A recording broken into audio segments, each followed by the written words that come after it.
वासुदेवाय। ॐ नमो भगवते वासुदेवाय। नारायणं नमस्कृत्य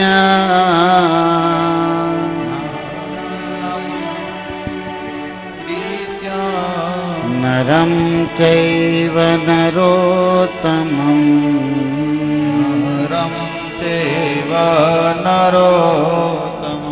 देवीं सरस्वती व्यासं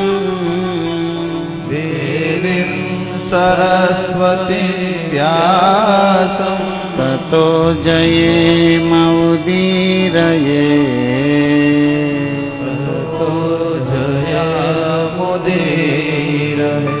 श्री गुरुवे गौरचंद्राय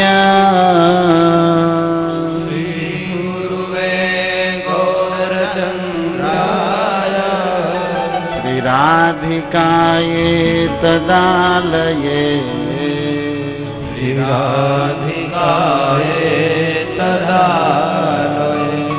कृष्णाय कृष्ण भक्ताय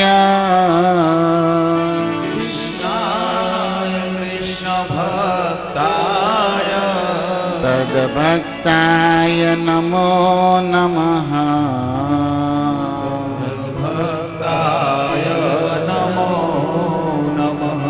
जय श्री कृष्ण चैतन्य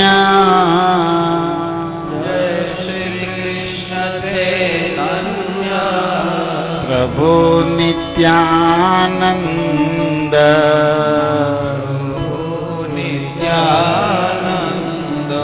श्री अद्वैत गदाधर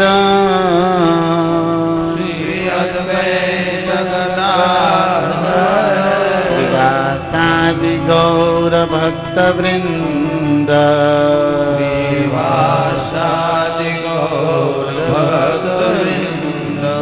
हरे कृष्णा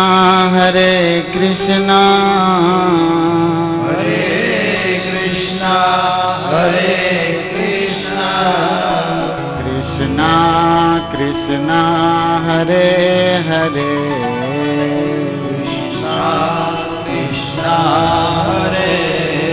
हरे राम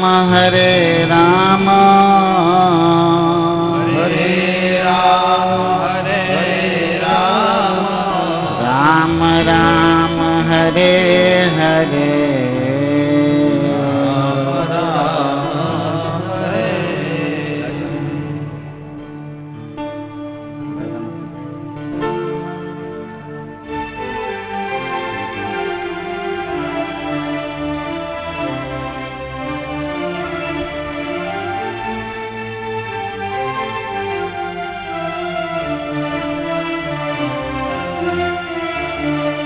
जय राधा माधव कुंज बिहारी जय राधा माधव कुंज बिहारी जय राधा माधव कुंज बिहारी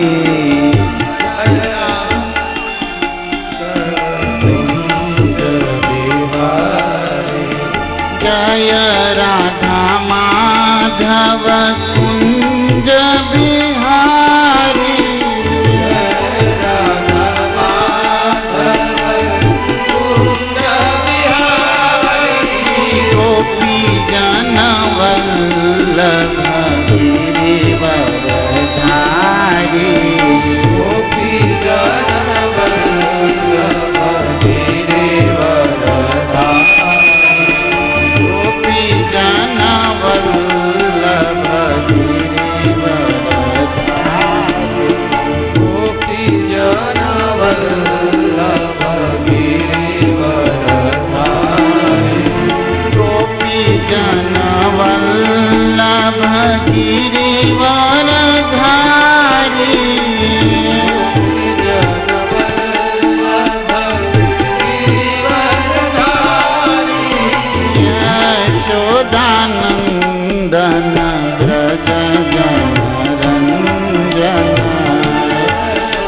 नंदन व्रज जनरंजन यशोदानंदन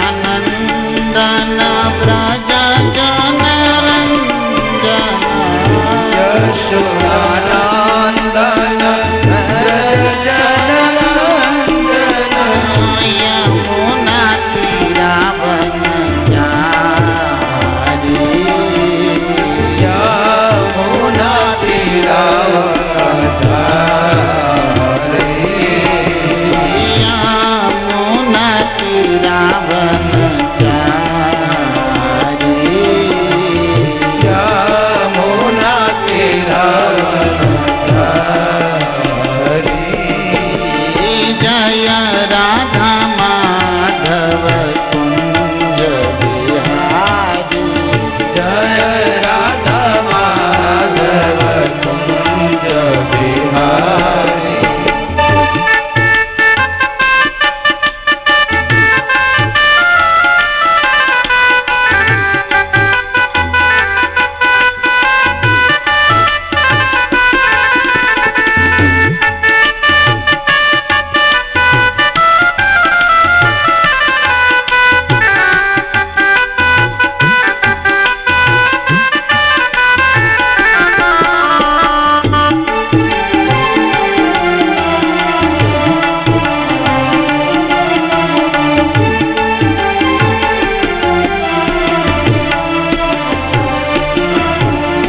गोपी जन वल्लभ गिरिवरधारी गोपी जन वल्लभ गिरिवरधारी गोपी जन वल्लभ गिरिवरधारी गोपी जन वल्लभ गिरिवरधारी यशोदानंदन व्रज जनरंजन यशोदानंदन व्रज जनरंजन यशोदानंदन व्रज जनरंजन यशोदानंदन व्रज जनरंजन यमुना तीरावनचारी यमुना तीरावनचारी जय राधा माधव कुंज बिहारी जय राधा माधव कुंज बिहारी हरे कृष्णा कृष्ण कृष्ण हरे हरे राम राम राम हरे हरे हरे कृष्ण कृष्ण कृष्ण हरे हरे हरे राम राम राम हरे हरे हरे कृष्णा कृष्ण कृष्ण हरे हरे हरे राम राम राम हरे हरे हरे कृष्ण कृष्ण कृष्ण हरे हरे हरे राम राम हरे हरे राधा गिरिधारी राधा गिरिधारी राधे राधा गिरिधारी राधा गिरिधारी राधे जय जय प्रभुपाद प्रभुपाद प्रभुपाद प्रभुपाद जय प्रभुपाद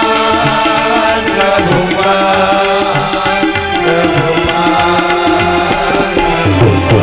निताई गौर हरि बोल हरि बोल निताई गौर हरि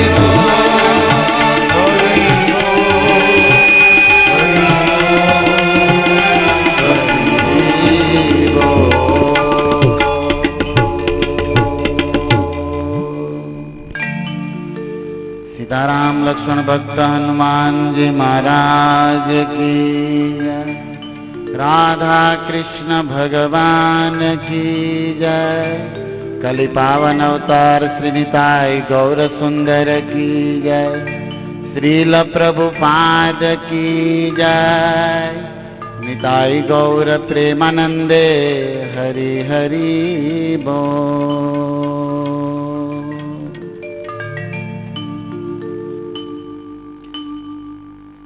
यत्र यत्र रघुनाथस्य कीर्तनम्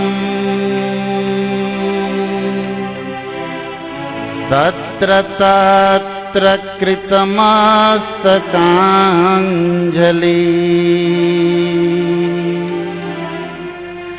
बाष्पवारि परिपूर्णलोचनम् नमन्तमारुतराक्षसान्तकम्।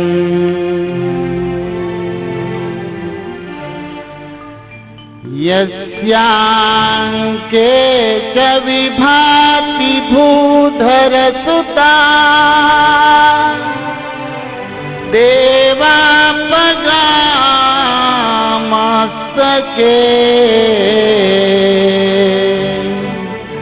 भाले बालविधो गले च गरलम्। यस्योरसी व्यालरा सोऽयं भूतिविभूषण सुरवरा। सर्वाधिप सर्वदा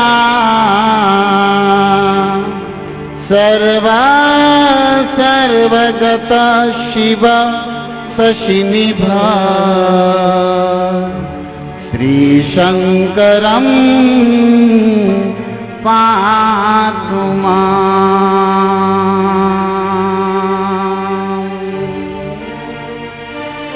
प्रसन्नताया नगताभिषेकत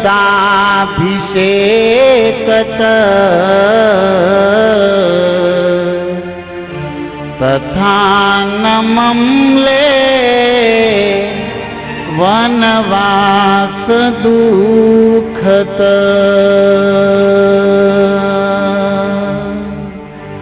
मुखाम्बुजश्री रघुनन्दनस्य मे सदास्तु सामञ्जुलमङ्गलप्रदा। नीलाम्बुजश्यामलकोमलाङ्गो सीता समारो पीठवामभागम्।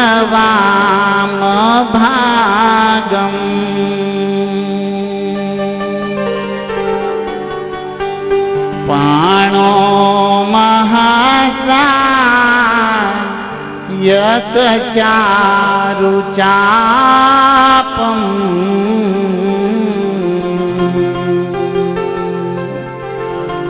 नमामि रामं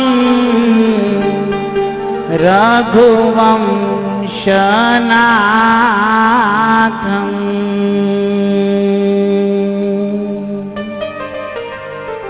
श्री गुरुचरण सरोज रज निज मन मुकुर सुधारी।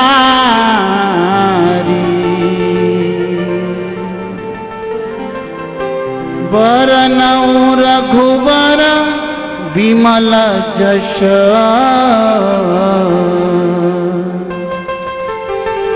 जो दायक फलचारी।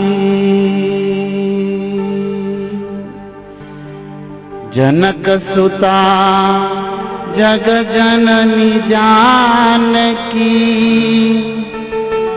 अतिशय प्रिय करुणा निधान की। जाके युगपत कमल मनावूं,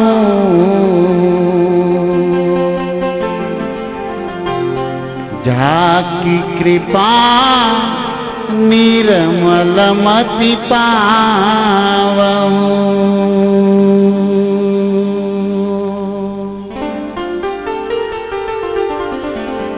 सिय राम प्रेम पीयूष पूरन जन्म होतन परस को मुनि मन गम जम नियम समदम विषय व्रतया चरत को दुख दारिद दंभ दूषण सुगण मित आचरत को कलिकाल तुलसी पग नहीं छठी राम तन मुख करत को हरि राम तन मुख करत को।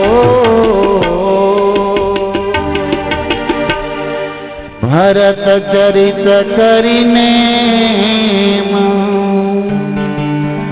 तुलसी जो सागर सुनहि, सिय राम पद प्रेम अवसी, होई भव रस बीरती।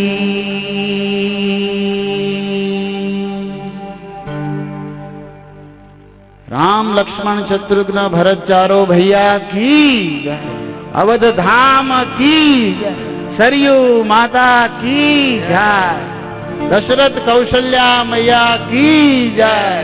जय जय सीताराम।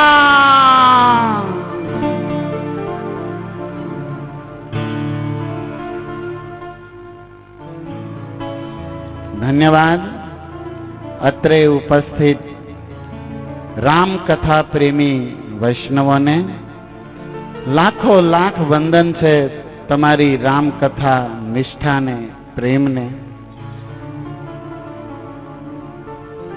करोड़ो जन्मना पुण्य एक साथे उदय थाय त्यारे जीवात्माने भगवत कथा रस आस्वादनનું सौभाग्य प्राप्त थाय छे। भगवान श्री भास्कर सूर्य नारायण एमना तेजस्वी किरणोथी संसारनो समस्त मळ गंदगी शोषण करे छे, पण छतां ई अमल अथवा विमल रहे छे। अने ई ज सूर्य वंशना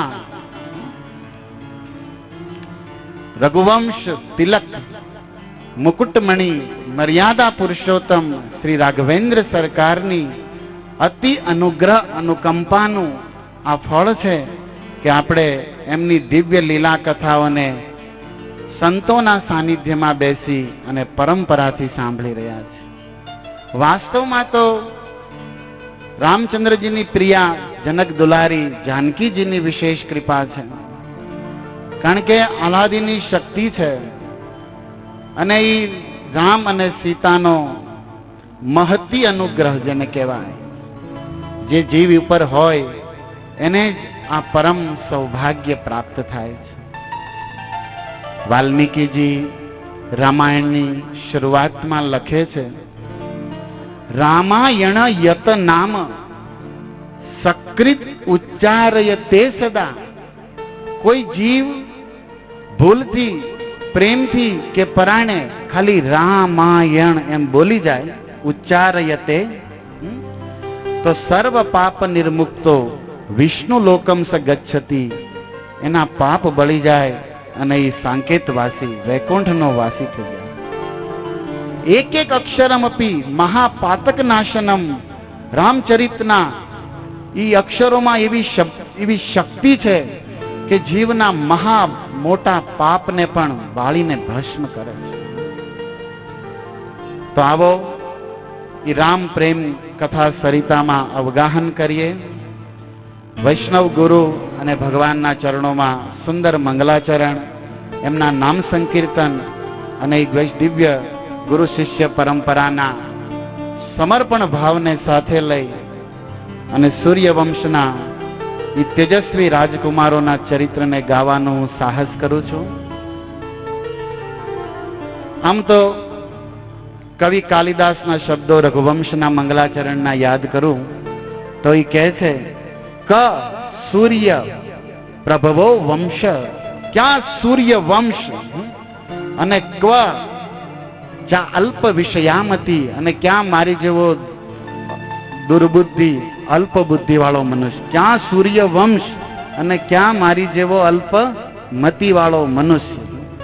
આ તો એવું થયું કે તિતીર્ષુ દુસ્તરમ મોહાત ઉડુપે નાસ્મી સાગર.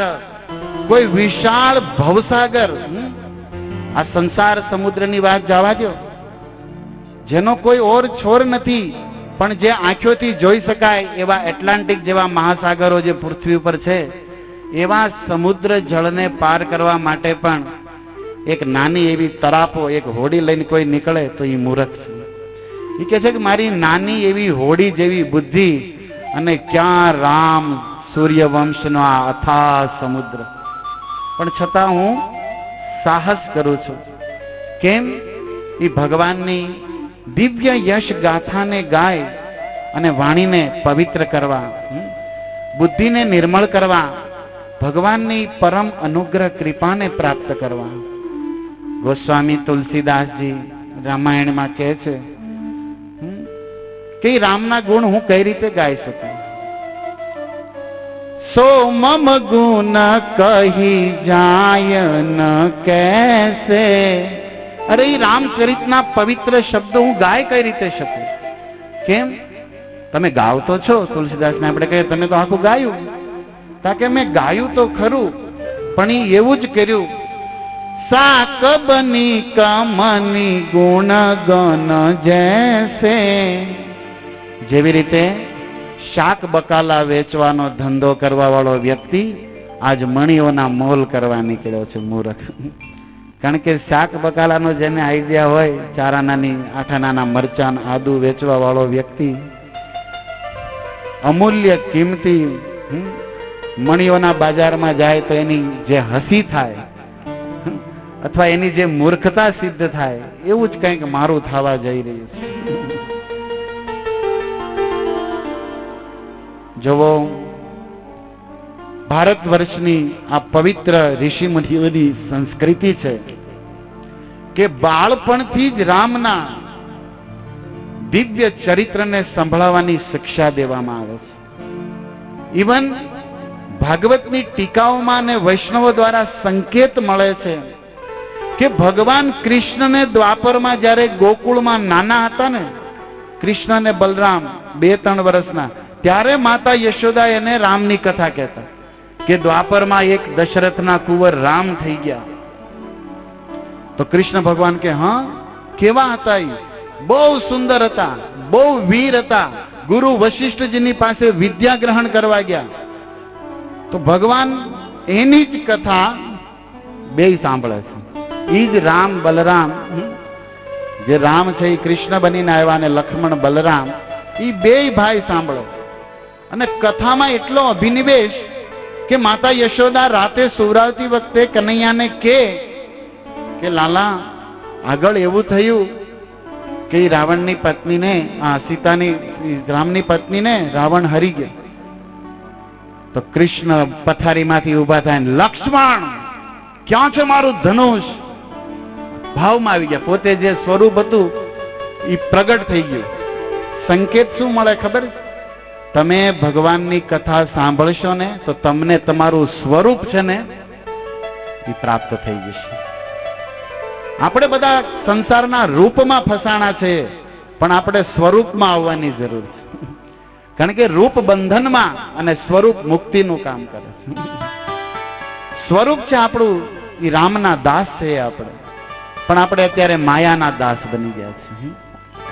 તો ભગવાનની કથા સાંભળવાથી જીવને એનું સ્વરૂપ પ્રાપ્ત થાય છે, જે મૂળ આત્મા તરીકે પરમાત્માનો અંશ અને એનો સનાતન સેવક જે છે એ કથા શ્રવણ કરવાથી એને આ દિવ્ય જ્ઞાન મળી જાય છે. કૃષ્ણ ભાવમાં આવીને કહે છે, ક્યાં છે ધનુષ લક્ષ્મણ? તો બલરામજી ઉભા થાય કે હમણે મળી જાય, શાંતિ રાખો ને, કે હમણે રામ અવતાર પાસે કેમ ચાલુ કર્યો? એ લીલા તો પૂરી થઈ ગઈ, પણ ભગવાન ભાવમાં આવી ગયા. આ પ્રસંગથી શું શિક્ષા મળે?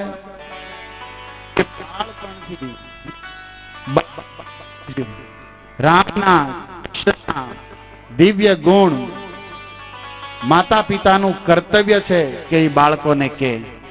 તમને એક બીજો પ્રસંગ યાદ કરાવું, મહારાષ્ટ્રના વીર શુરવીર શિવાજીનો. માતા જીજાબાઈ અને સુવરાવતી વખતે તમે સાંભળ્યું છે કે રામ અને કૃષ્ણના કથાને કહેતા હતા. પારણામાં ઈ પોઢીને સાંભળતા તા રામ લક્ષ્મણની વાત. પારણામાં શિવાજી રામ અને લક્ષ્મણની કથાઓને સાંભળ. એમની માતા કે ઘણા નાના ડુંગરા ડોલે. બાળપણથી આ સંસ્કારો જ્યારે પડે જીવમાં, અને જેનું ચરિત્ર સાંભળો ને એનો સ્વભાવ અને એની શક્તિ તમારામાં પ્રવેશ કરે. તમે ઈચ્છતા હો કે તમારી સંતાન શુરવીર થાય, આપણા ભવિષ્યમાં ભારતનું ઉજ્જવળ બનાવે એવા બાળકો જો સંત પ્રકૃતિના થાય, ભારતની મહિલાઓ સતી બને, તો તમારે આ રામાયણ ને ભાગવતનો આશરો લેવો પડશે. જેવું સાંભળો એવા ગુણ આવે. જો કેટલું સામે પ્રગટ છે. શિવાજીને નીંદરું ના આવે, એ માતાજી બાય ઝુલાવે. ધન છે એ માતા જે બાળકોને કૃષ્ણનો પ્રસાદ, રામની કથા, રામનું નામ, સંતોની સેવા અને કઈક સાધુ ગૌ સેવા અને ભગવાનને સંતોની સેવામાં દાન દેતા શીખવાડે છે.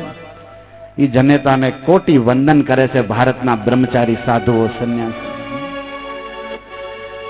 તો આ બે કૃષ્ણ લીલા અને શિવાજીના ચરિત્રથી આપણને એક મંગલાચરણની અંદર હું રામકથામાં પ્રવેશ કરાવું એ પહેલા તમને સ્મરણ કરાવું છું કે આ છે આપણી સંસ્કૃતિ, આ છે આપણા સંસ્કાર. કળયુગના ઈ મોહ માયા ને અહંકાર આસક્તિના ઈ વાવાઝોડાથી તમે બચવા માંગતા હો તો રામકથાનું કવચ પહેરો, કૃષ્ણ કથાનું કવચ પહેરવું રહ્યું. ઈ વિકાર, કામ, ક્રોધ, લોભને તમે જીવનમાંથી નષ્ટ કરવા માંગતા હો, અજ્ઞાનના અંધારામાંથી સૂર્ય પ્રકાશ તરફ જવા માંગતા હો, તો ઈ રામ અને કૃષ્ણનું નામ જીભ ઉપર લાવો. હરે કૃષ્ણ કૃષ્ણ કૃષ્ણ હરે હરે, હરે રામ રામ રામ હરે હરે. સમસ્ત વેદ પુરાણ ઉપનિષદોનો સાર છે શ્રવણમ કીર્તનમ. અને આજ રામચંદ્રજી શબરીબાઈને કહીને ગયા છે, પ્રથમ ભગતિ સંતન કર, દૂસરી રતિ મમ કથા પ્રસંગા. તો ભાગ્યવાન છે આપણે બધા કે ભક્તિ વેદાંત સ્વામી પ્રભુપાદ જે ઇસ્કોન સંસ્થાના આચાર્ય છે, એમના દિવ્ય બુદ્ધિ અને ભક્તિના પ્રયાસથી આજે સમગ્ર વિશ્વમાં સનાતન ધર્મનો સૂર્ય ઉગી રહ્યો છે. નહીં તો પાખડના વાદળાઓએ ઘેરી લીધો હતો.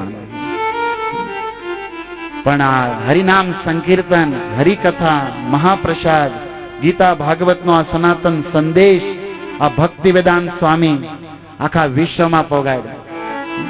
ભારતની જે મહત્વતા છે, સનાતન ધર્મની જે સંસ્કાર છે એને સ્થાપિત કર્યા. એટલા માટે એના પ્રણામ મંત્રમાં કહે છે, કૃષ્ણ પ્રેષ્ઠાય ભૂતલે, કૃષ્ણ ભક્તિને ભૂતળ ઉપર સ્થાપિત કરી આ સાધુએ.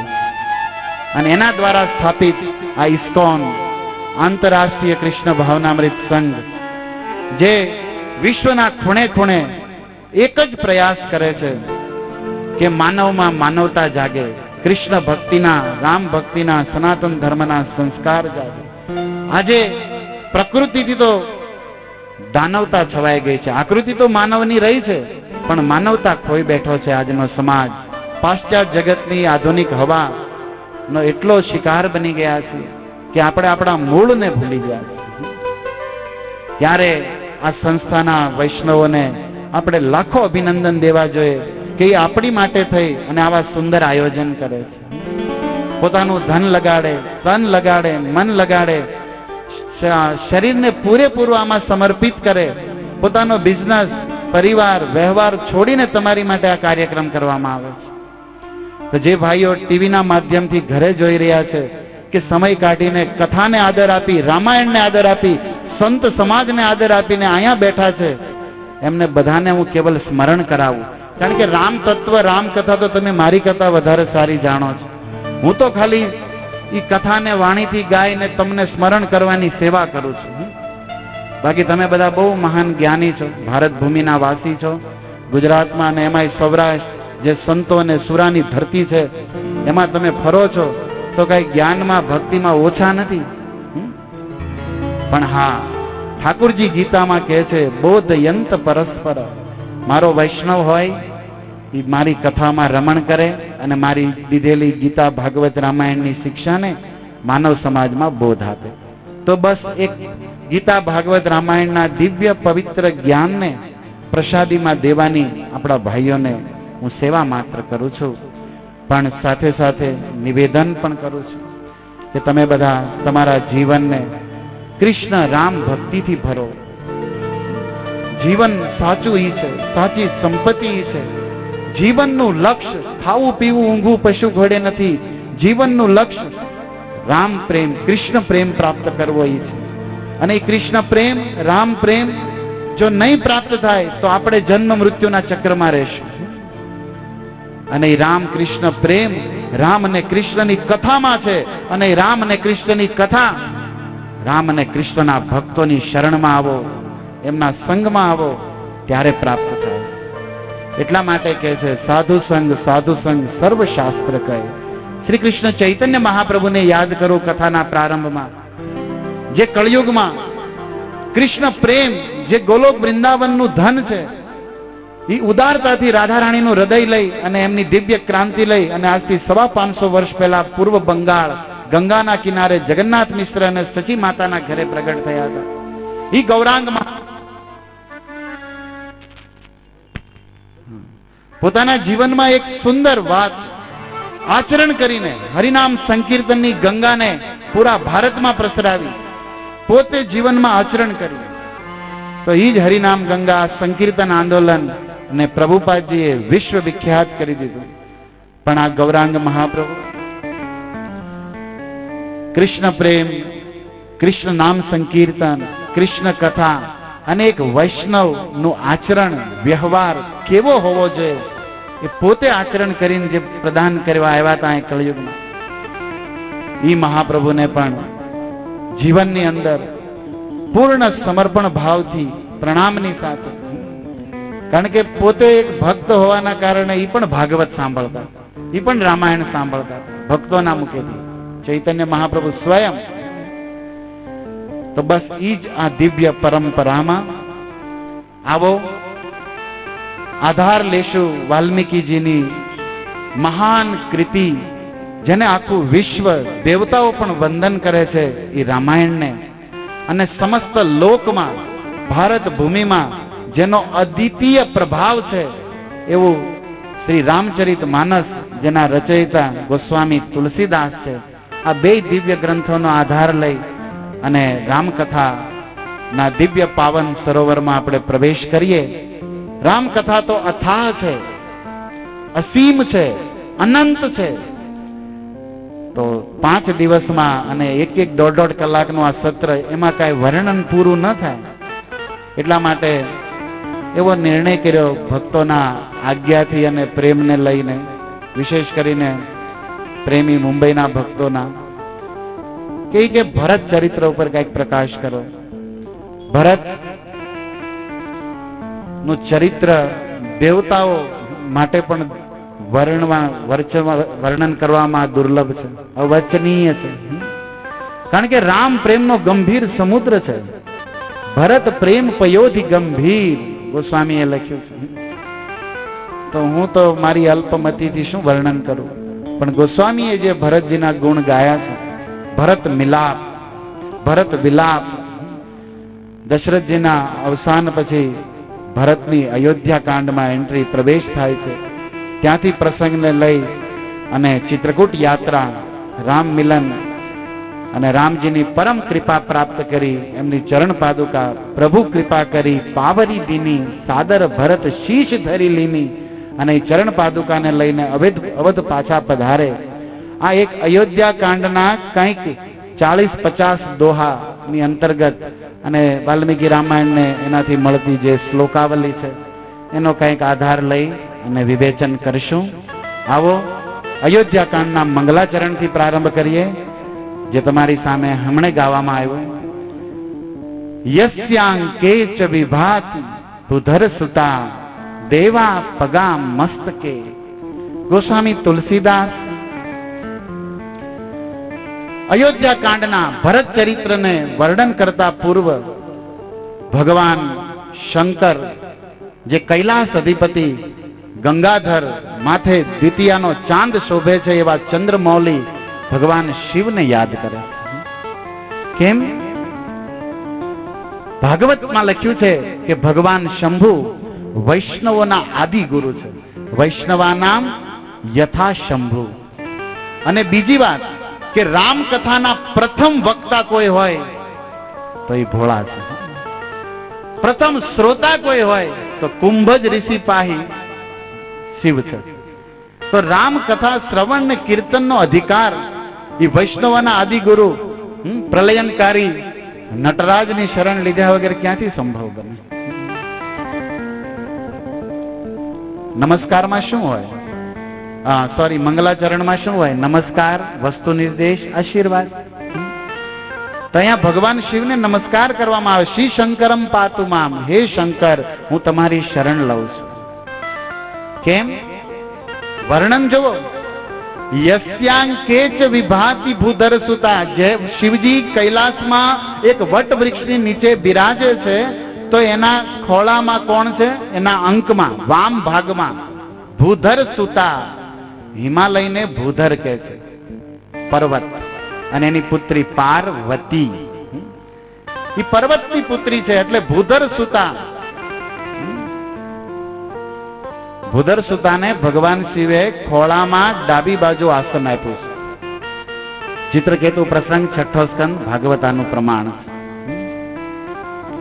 કે શિવજી ખોળામાં લઈને કથા કરે. કેટલો કામને જીતી લીધો છે ભગવાન ભોળાએ. તમે જુઓ, કામને તો બાળી દીધો તો ત્રિનેત્રથી શિવજીએ. એટલા માટે શિવજીને કામારી કહે છે. એક નામ છે કામારી, કૃષ્ણનું નામ છે કંસારી અને શિવનું નામ છે કામારી. કામનો અરી, કામને દુશ્મન બાળી દીધો, અને ઓલા કંસને અરી એટલે દુશ્મન, કંસારી. તો પાર્વતી જેના વામ અંગને શોભા પ્રદાન કરે છે. દેવા પગા મસ્તકે, અને જેને માથામાં દેવતાઓની નદી ભગવતી ભાગીરથી શ્રી ગંગાજી બિરાજે છે જટામાં. પ્રેમ ભક્તિની ગંગાનો પ્રસ્રાવ કરતા ભગવાન શિવ જટામાંથી. ક્યારેક ક્યારેક પાર્વતીજી ખોળામાં બેઠા બેઠા થોડાક રંજ થઈ જતા, અને ગંગા સામું જોતા ને ત્યારે એમ થતું કે ભગવાન શિવે મારી પર કૃપા કરી કે મને ખોળામાં બેહારી, પણ આને તો માથે ચડાવી છે. કારણ કે ગંગા એક દેવી છે ને, સ્ત્રીઓને થોડુંક કોક એની કરતા વધારે થોડુંક સૌથી થોડોક ભાવ હોય ને, કે મને ખોળામાં બેહારી બહુ સારું, પણ આને તો માથે ચડાવી છે. કારણ કે ગંગા માથે બિરાજે છે ભગવાન શિવ. અને કેમ? કારણ કે ભાગવતની અંદર ભગવાન કપિલ 3:28-22 યદ પાદ શૌચની સરિસિતમ પ્રવરોદકેન તીર્થે નિમૂર્ધ્યનિ કૃતેન શિવ શિવો ભૂત. કપિલ ભગવાન દેવહૂતિજીને કહે છે કે જેના ચરણ કમળથી વહેતી જળ, બ્રહ્મ, દિવ્ય બ્રહ્મ જળ, જે સમસ્ત તીર્થોનો રાજા છે, બધી નદીઓના બધા તીર્થોમાં જે સર્વશ્રેષ્ઠ છે, પ્રવર ઉદકેન, જળોમાં જે પ્રવર છે, એને શિવજીએ માથે ચડાવ્યું ને શિવ શિવ થઈ ગયા. આખા જગતનું શિવ એટલે મંગાળ કરવાની શક્તિ ગંગાને માથે ચડાવીને ધારણ કરી લીધી. કેટલો પ્રેમ કરે છે ભગવાન શિવ વિષ્ણુને અને વિષ્ણુના ચરણામૃતને એ દેખાડે, માથે ચડાવી અને દેખાડે. એટલું જ નહીં વાલા વૈષ્ણવો, ભગવાન શિવ સંદેશ આપે છે કે ભગવાન વિષ્ણુની જે શરણ લે ને, ગંગાનો સંબંધ ક્યાં છે? વિષ્ણુના ચરણ હારે. શિવજી કહે છે કે જે ભગવાન વિષ્ણુના ચરણોની શરણ લે એને હું માથે ચડાવું છું, એને હું માથે. બીજું ઉદાહરણ, ભાલે ચ બાલ વિધુ ગલે ચ ગરલમ. મંગલાચરણમાં શિવજીની કૈલાસની શોભાને શબ્દનું રૂપ આપતા ગોસ્વામી તુલસીદાસ કહે છે કે ભાલે ચ બાલ વિધુ, શિવજીના ભાલે કપાળે જટામાં ગંગા તો છે પણ સાથે સાથે દ્વિતીયાનો ચાંદ. બાલ વિધુ, વિધુ એટલે ચંદ્રમા, ચંદ્રમા બિરાજે છે. કેમ? સ્કંદ પુરાણ માહેશ્વર ખંડ બહુ સુંદર કથા છે કે સમુદ્ર મંથન વખતે ચંદ્રની પાછળ જ્યારે રાહુ પડ્યા, કારણ કે ચંદ્રએ ઓળખાણ આપી દીધી ચંદ્ર અને સૂર્ય કે આસુર છે વિષ્ણુ મોહિનીને, ત્યારે રાહુ એને મારવા પકડવા, એક મોઢાથી અમૃત પી ગયો એટલે જીવિત હતા, એને ખાવા માટે ત્યારે કહે છે ને આ સ્કંદ પુરાણમાં વ્યાસ ભગવાન કે ચંદ્ર ભગવાન શિવની શરણમાં ગયા, બચાવો મને આ રાહુના અત્યાચારથી. ત્યારે ભગવાન શિવે એને કીધું કાંઈ વાંધો આવી, જે મારી શરણમાં આવે ને એને હું શરણમાં રહેવા દેતો નથી. ક્યાં ચડાવું છું? માથે. અને શિવના માથાના જે વાત કરે એને કોઈ રાહુ બાહુ કાંઈ કરી નહીં. રાહુ પ્રણામ કરીને પાછા વહી ગયા, ચંદ્રનું કાંઈ બગાડી નહીં. અને યાદ કરો, તમે તો ગુજરાતની ધરતી પર રહો છો, દ્વારિકા અને સોમનાથની બોર્ડરમાં. સોમનાથ દ્વાદશ જ્યોતિર્લિંગ. સોમનાથ, સોમનો અર્થ ચંદ્ર છે, અને ત્યાં પણ ઈ ચંદ્રના સસરા થોડાક આંકડા પ્રજાપતિ દક્ષ શ્રાપ આપી દીધો કે તને ક્ષય રોગ થઈ જાય. કેમ? કારણ કે દક્ષએ 27 કન્યા ચંદ્રને પરણાવી હતી અને એમાં સર્વશ્રેષ્ઠ હતી રોહિણી. રોહિણી પ્રત્યે ચંદ્રનો બહુ સુંદર પ્રેમ ભાવ હતો, તો બાકીની 26 ને વાંધો હતો. એને ઘરે જઈને બાપાને ફોન કરીને કીધું કે અમારે મળવું જ તમને, અને ત્યાં જઈને કીધું કે આ તમારે જમાઈ છે ને એ અમને હાસવતા નથી. કેમ? એ કે એકને જ હાચવે છે. તો એ દક્ષ આવ્યા અને ચંદ્રને કીધું તમે આવું કેમ કરો છો? મેં તમને 70 દીકરીઓ પરણાવી, 70 વેરે હરખો પ્રેમ રાખો જોઈએ ને, એકને જ કેમ હાચવો છો? અને શ્રાપ આપી દીધો તમને ક્ષય રોગ થઈ જાય. એટલે ચંદ્ર જે પૂર્ણ ચંદ્રની કળા ઘટવા માંડી અને ક્ષય રોગથી પીડાતા એ ભગવાન શિવની તપસ્યા કરે. એ સમુદ્રના કિનારે શિવજી પ્રસન્ન થઈ અને એને આશીર્વાદ આપે કે ઠીક છે, તારી કલા ભલે ઘટતી હોય પણ હું આશીર્વાદ આપું છું કે એની કલા તારી 15 દિવસ વધશે, પણ પૂર્ણનો ચાંદ પણ તું કરીશ. તો ચંદ્રને રાહત કરી દીધી ભગવાન શિવે.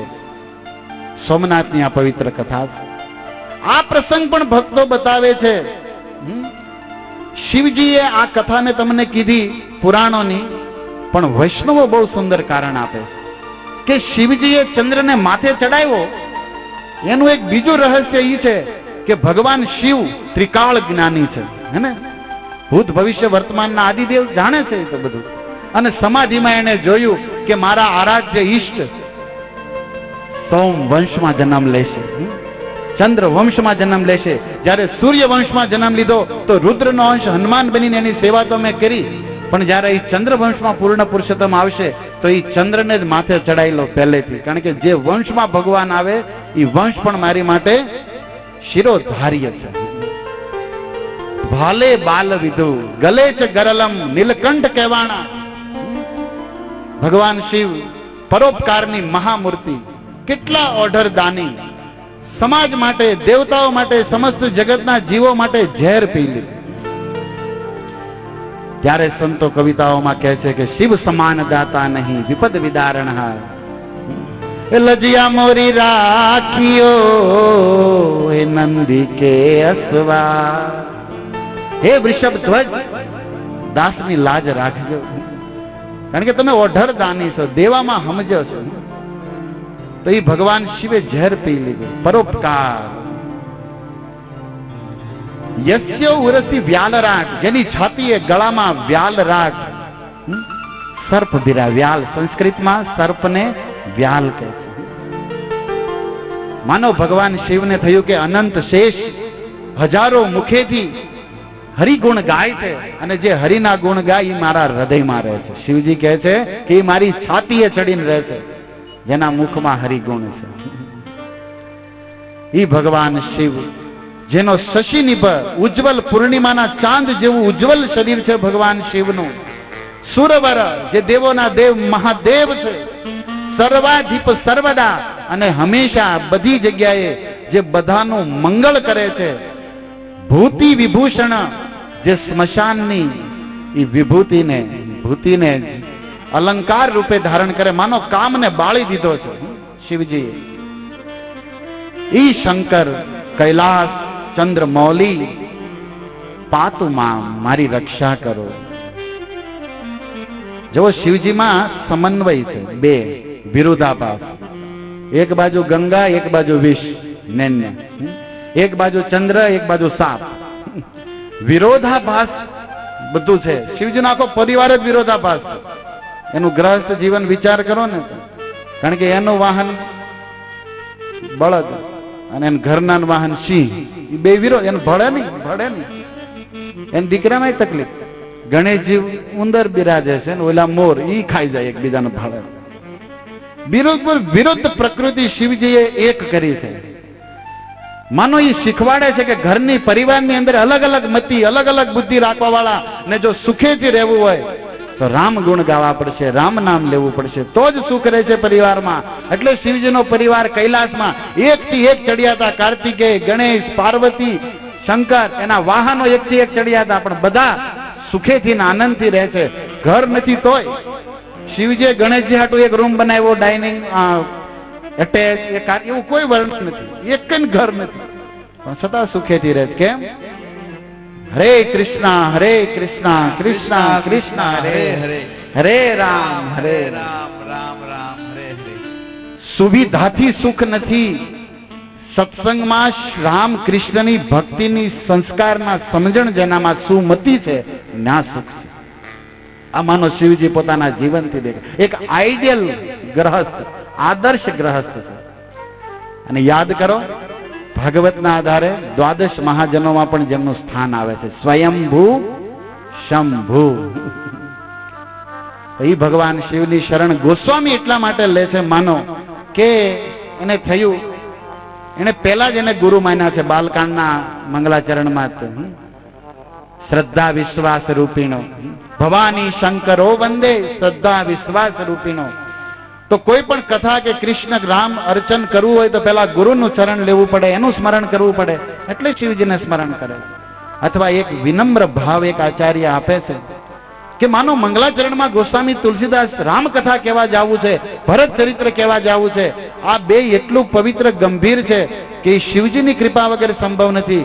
કારણ કે ઘટના, પ્રસંગો અયોધ્યા કાંડના એવા છે કે એમાં પરસ્પર સુખ દુઃખ ભળેલું છે.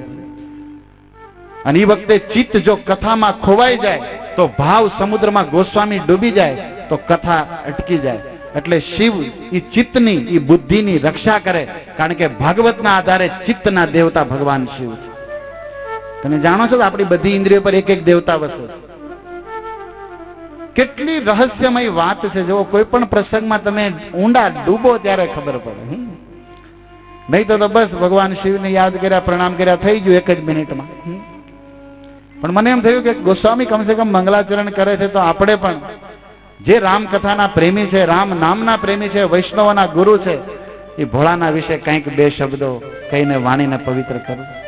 અને સાથે સાથે ગોસ્વામીના પાછળ ઉભો હું પણ એ જ અભિલાષા હતી કે કથામાં વિઘ્ન ના આવે, મતિ શુદ્ધ રહે, ચિત્ત શુદ્ધ રહે. શિવની કૃપાથી સંભવ છે.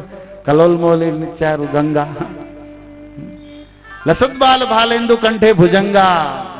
ભગવાન શિવની શોભા નું દર્શન મનથી, વાણીથી, શબ્દોથી લીધા પછી ગોસ્વામી ભગવાન રામને યાદ કરે છે, જેનું ચરિત્ર એ ગાવા અયોધ્યા કાંડમાં જઈ રહ્યા છે. રામની કઈ લીલા અયોધ્યા કાંડમાં છે? જુઓ 7 કાંડ છે. બાલ, અયોધ્યા, અરણ્ય, સુંદર, ઉત્તર, કિષ્કિંધા, લંકા. 7 કાંડમાં બીજો કાંડ અયોધ્યા કાંડ છે, જેમાં ભગવાનની વનવાસ લીલાનું વર્ણન છે. આખા અવધનું એકમાત્ર સામ્રાજ્ય જેના હાથે, જેના માથે તાજ આવવાનો છે, એક રાતમાં જેને ઉઘાડા પગે વનમાં જવાનું છે. કેટલું અંતર!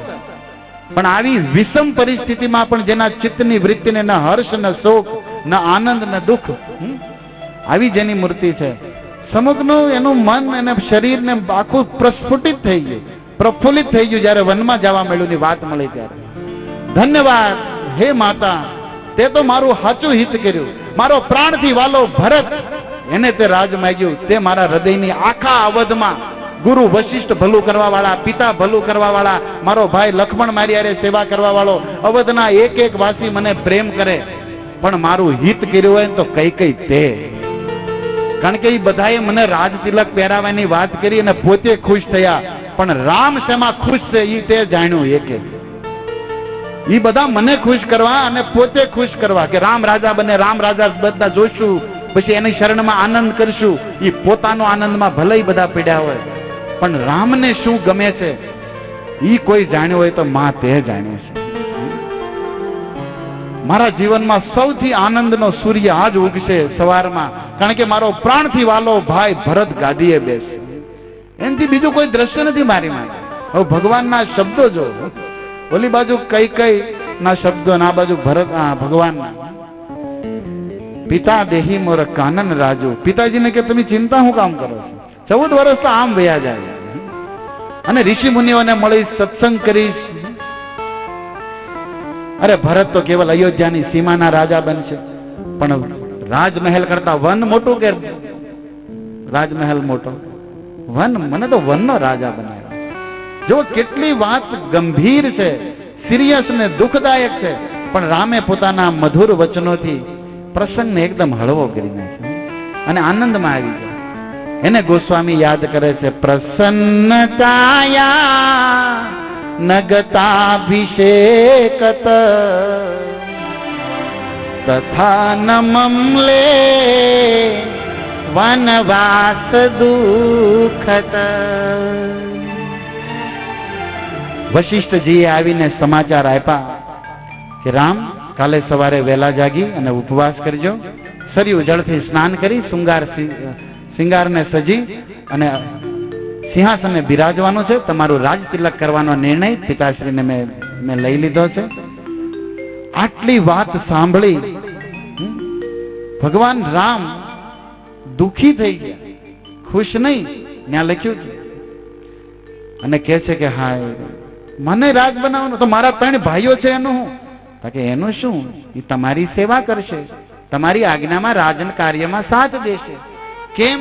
કારણ કે આપણા રઘુવંશની પરંપરા છે કે મોટો ભાઈ ગાદીએ બિરાજે.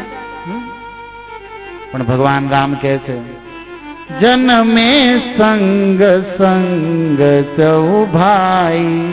4 ભાઈનો જન્મ હારે છે, રેમા હારે, લગન હારે, બધું હારે. પણ બંધુ બિહાઈ પડે હી અભિષેકુ. નાના ભાઈને છોડીને મોટાને રાજ મળે, આ વાત ગમતી પરંપરાથી શ્રેષ્ઠ છે, પણ રામ કે મને ગમતી નથી. વિમલ વંશ એહી અનુચિત એકુ. આ વિમલ સૂર્ય વંશમાં એક વાત અવળી છે, બરોબર નથી. શું? મોટાને જ રાજ, નાનાને કેમ નહીં? બોલો, આવો રામનો વિચાર. તો દુઃખી હતા, પણ જ્યારે કઈ કઈએ કીધું કે ભરત હી ટીકા, તો ભગવાન હર્ષ ઉલ્લાસના સમુદ્રમાં ગોતા મારવા માંડ્યા. વાહ, મારા મનની વાત માં તે પૂરી કરી. જો રામનું ચરિત્ર. એને અહીંયા ગોસ્વામી યાદ કરે છે કે અભિષેકની વાત આવી તો પ્રસન્ન ન થયા, અને વનવાસના દુઃખની વાત આવી તો મમલે, મુરઝાઈ ન ગયા, ઉદાસીન ન થઈ ગયા. 2 અવસ્થામાં એક ચિત્ર છે રામનું. કેવું હતું? હસતું, એકદમ નોર્મલ કન્ડિશન જેને કહેવાય, એકદમ સાધારણ વૈધાનિક સ્થિતિમાં હતા.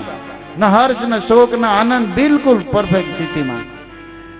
એટલા માટે કહે છે કે જેને રાજ તિલક મળ્યું તો ખુશી ન થઈ, વનવાસ મળ્યો તો દુઃખ ન થયું, એવા સચ્ચિદાનંદ ભગવાન શ્રી રઘુનંદન મુખાંબુજમ, એમનું જે મુખ કમળ છે જેમાં મંજુલ મંગલતા છે, પ્રભા છે, એ મારી રક્ષા કરે. ગોસ્વામી કહે છે મુખાંબુજ શ્રી રઘુનંદનસ્ય મે તથા નમમ, એ કહે છે સદાસ્તુ મે મંજુલ મંગલ પ્રદા. સદૈવ એ રામના મંજુલ, મંજુલનો અર્થ થાય મનોહર, અતિ રમણીય, અતિ સુંદર. મંજુલ શબ્દનો અર્થ થાય જે મનને બુદ્ધિને આનંદ દે, પરમ સુખ પ્રદાન કરે. અને મંગલ એટલે તો કલ્યાણ, શુભ કરવા વાળો. આજે રામચંદ્રજીના મુખ કમળ ઉપર જે શોભા છે ને એનું હું શરણ લઉં છું. ત્યાર પછી એક જ શ્લોકમાં આખી રામ લીલાને યાદ કરીને પ્રણામ કરે. નીલાંબુજ શ્યામલ કોમલાંગો. કેવું છે રામનો શ્રી વિગ્રહ? નીલ અંબુજ, થોડી લાલી, થોડી હરિતતા એટલે કે લીલો કલર હતો, અને બાકી જે કૃષ્ણનો વર્ણ છે આકાશી વાદળ જેવો, એવો જ રામચંદ્ર. પણ આકાશી વાદળમાં થોડો પીળો કલર શ્યામસુંદર એવા હતા, અને રામમાં થોડો લીલો ફળી જાય. સંસ્કૃતના શ્લોકોનો આ ભાવ છે, ઘરની વાત નથી કોઈ. તમને મળ્યા હતા, અમને તો તમે જ મળ્યા છો સાંભળવા વાળા. પણ જેને મળ્યા છે ગોસ્વામીને કે વાલ્મીકીજી, એના ભાવ કહી રહ્યો છે. જેને મળ્યા હતા ઠાકર, ઈ કહે છે નીલાંબુજ શ્યામલ કોમલાંગો. શું યાદ કરે છે? કોમલ અંગ, જેના અંગ એકદમ કમળ કરતા કોમળ છે. હવે જુઓ, કોમળ તો બાળપણમાં હોય, પછી 30 વર્ષ જાય પછી અડે તો આપણને એમ થાય કે હિપોપોટેમસ કે કાશબાની ડેખું એવી ખરબસડી સાંભળી હતી. પણ રામ સર્વત્ર સદૈવ કોમલાંગ, કોમળ છે. માનો નીલાંબુજ શ્યામલ કોમલાંગ કહીને ભગવાનની બાલ લીલાને પ્રણામ છે. ભગવાનની કોમલાતી કોમલ બાલ લીલાને આપણે લઈ હાલો, એ તો સદૈવ કોમળ છે સિદ્ધાંતથી. પણ એ વાત ન લેતા લીલા, માનુષ લીલામાં વિચાર કરીએ તો કોમળતા તો બાળપણમાં હોય, તો બાલ લીલાને પ્રણામ છે. સીતા સમારોપિત વામ ભાગમ, વિવાહ લીલા પણ આવી ગઈ. સીતા હારે પરણ્યા, સીતાજીને બાજુમાં આસન પ્રદાન કર્યું, અર્ધાંગીની આહલાદીની શક્તિ સ્વરૂપા સ્વીકાર કરી. પછી પાણો મહાસાયક ચારુ, હાથમાં ધનુષ લઈ અને એ દંડકારણ્ય વનમાં આસુરોને યુદ્ધ લીલા, રાવણ વધ, દેવતાઓની રક્ષા, અસુરોનો વિનાશાય, બધું એમાં આવી ગયું. પાણો પહા મહાસાયક. નમામિ રામમ રઘુવંશનાથમ, અંતે અયોધ્યાનું એક છત્ર રાજ્ય કરીને પ્રજાને મહારામ રાજ્યનું સુખ આપ્યું. માનો એક જ શ્લોકમાં સંપૂર્ણ રામાયણને પ્રણામ કરી દીધા. નીલાંબુજ શ્યામલ કોમલાંગ. અને છેલ્લે ગોસ્વામી કહે છે શ્રી ગુરુ ચરણ સરોજ રજ. ગુરુ મહારાજના પાવન અતિ પાવન, કોમલાતી કોમલ, મંગલાતી મંગલ પ્રદાયક ચરણ કમળની રજને પ્રણામ કરું છું. પ્રણામ નહીં, માથે ચડાવે. કેમ? કારણ કે ગુરુના ચરણોની રજને જે માથે ચડાવે ને એને સકલ પદાર્થ, ચારે પદાર્થ મળી જાય. ફલચારી, ચારે ધર્મ અર્થ કામ મોક્ષ ગુરુના ચરણોની રજમાં. તો ગુરુના ચરણોની પાવન રજ માથે ચડાવું છું, અને એમની જ કૃપાથી રામના વિમલ યશ ગુણ હું ગાઈ શકીશ. આ તો કેવલ ઇન્સ્ટ્રુમેન્ટ છે, આની અંદર શક્તિ દેનારા ગુરુ છે. જે રીતે કોઈ મોબાઈલ હોય, એક ગમે એ હોય, પણ એની અંદર કામ કરતું વસ્તુ સિમ કાર્ડ છે. એ નો હોય ડબલું છે. એમાં ગુરુ ચરણ રજ, ગુરુ સમર્પણ, ગુરુ આશીર્વાદ માનો એક શક્તિ પ્રદાન કરે છે જીવને ભગવત ગુણ ગાવામાં. નહીં તો શક્ય નથી જીવને. જે ગુરુ ચરણ રજ શીશ ધરહી તે જન સકલ વિભવ વશ કરહી. ગુરુના ચરણોની રજને જે માથે ચડાવે ને, સંપૂર્ણ વિશ્વ બ્રહ્માંડને પોતાને આધીન બનાવીએ કે વ્યક્તિ, એટલું સામર્થ્ય આવી જાય. એક પ્રશ્ન થાય કે ગુરુના ચરણોમાં પ્રણામ કરવા જોઈએ, રજને માથે ચડાવીને અહીંયા મુકુર કીધું. મુકુર એટલે મન, દર્પણ. મનમાં જે કામના છે, વાસનાની જે ધૂળ જામી ગઈ છે, એને ગુરુ ચરણ રજનું સમર્પણ લેવાથી એ કામના વાસનાની ધૂળ મનમાંથી જાય. એક સરળ ઉદાહરણ આપું તમને. આપણે માતાઓ રસોઈ બનાવે ને એમાં કઈ ઘીની વાનગી બનાવે, તેલની વાનગી બનાવે, તો એ સ્ટીલના વાસણમાં જે ચિકાસ હોય ને, એ ખાલી પાણીથી ન જાય. એની માટે રજ લેવી પડે કંઈક, એનાથી ઘસવામાં ચકાચક વાસણ થાય. એમ આપણે મનમાં વાસનાની કામનાની ચિકાસ જામી ગઈ, હારી પેટ કેટલાય ટાઈમથી. એ જાય, એ ઉખડે એમ નથી. પણ જ્યારે કોઈ ગુરુચરણ રજનો આશ્રય લે, અર્થાત એ રજથી વાસણ ઘસે ને સાફ થાય, એમ ગુરુના ચરણોની રજનો માથે ચડાવવાનો અર્થ છે એમણે જે ગીતા, ભાગવત, રામાયણથી શિક્ષા, જ્ઞાન આપ્યું એને જીવનમાં ઉતારે તો એ મનોમલ બધો ધોવાઈ જાય. આ તો સરળ સિદ્ધાંત છે. યસ્ય પ્રસાદાત ભગવત પ્રસાદો. ગુરુને પ્રસન્ન કરવાથી ઠાકર પ્રસન્ન થઈ જાય છે.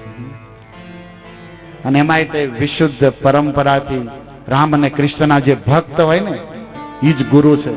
બાકી જે નિરાકાર ને બીજું એ તો ગુરુની એમાં કોઈ સ્થાન નથી. આટલું કહી અને ભગવાન શ્રી રામચંદ્રજીની પવિત્ર કથાને ગોસ્વામી શબ્દોનું રૂપ આપતા મંગલ અયોધ્યાકાંડની શરૂઆત કરે છે. ગોસ્વામીજી, जब ते राम ब्याही घर आए, जब ते राम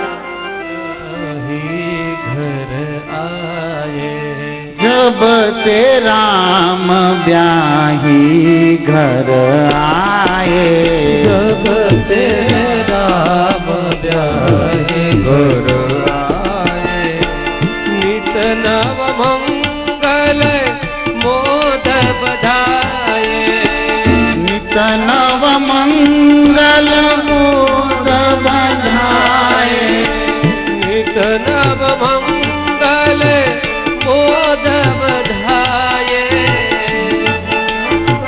मंगल मोद बधाए, भुवन धारी दश भूधर भारी, भुवन चारि दश भूधर भारी, भुवन चारि दश भूधर भारी,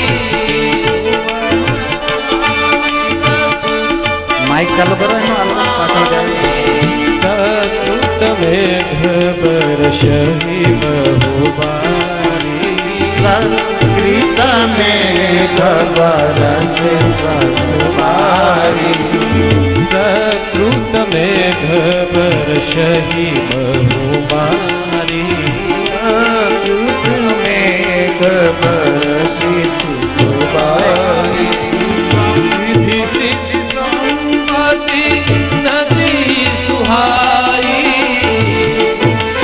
संपत्ति नदी सुहाई, रिधि सिद्धि संपत्ति नदी सुहाई, रिधि सिद्धि संपत्ति नदी सुहाई, भुवनि अवधि अम्बुधि कहु आई, उमगी अवध अम्बुधि कहु आई, जब ते राम ब्याही घर आए, जब ते राम ब्याही घर आए. અયોધ્યા કાંડના 1 થી 156 દોહામાં રામ વનવાસની કથા છે. 56 થી 71 માં કઈક વશિષ્ઠ ઉપદેશ છે, અને 71 થી પાછા 350 સુધી ભરત ચરિત્ર છે. માનો 156 દોહામાં રામચરિત અને 156 માં ભરત ચરિત્ર. શરૂઆત બાલકાંડમાં ભગવાન વિશ્વામિત્રની સાથે જઈ અને મિથિલેશ કુમારીને વરણ કરીને અવધ પધારે છે. ત્યાં એ બાલકાંડની સમાપ્તિ અને આ અયોધ્યા કાંડના પ્રારંભમાં અયોધ્યામાં ભગવાન શ્રી રાઘવેન્દ્ર સરકાર જનક દુલારી સાથે પરણીને પધાર્યા છે અને સુમંગલ મોદ બધાએ. અવધની અંદર માનો આનંદની મંગળની વર્ષા થઈ રહી. માનો ગોસ્વામી કહે છે કે રામ સીતાને પરણીને આવ્યા અને અવધમાં આનંદ ને મંગળ છવાણા, તો શું એની પહેલા આનંદ મંગળ નહોતા? અવધ વિશે તો લખ્યું છે કે અવધ તો સદૈવ આનંદ મંગળની ભૂમિ છે, ચિન્મય છે.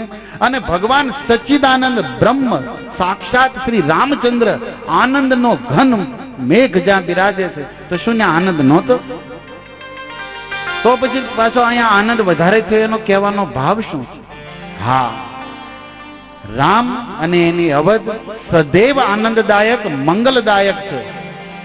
પણ આજ ઈ રામ આનાદિની આનંદ શક્તિ સીતાને પણ લઈને આવ્યા, તો આનંદ માનો 100 ગુના વધી ગયો.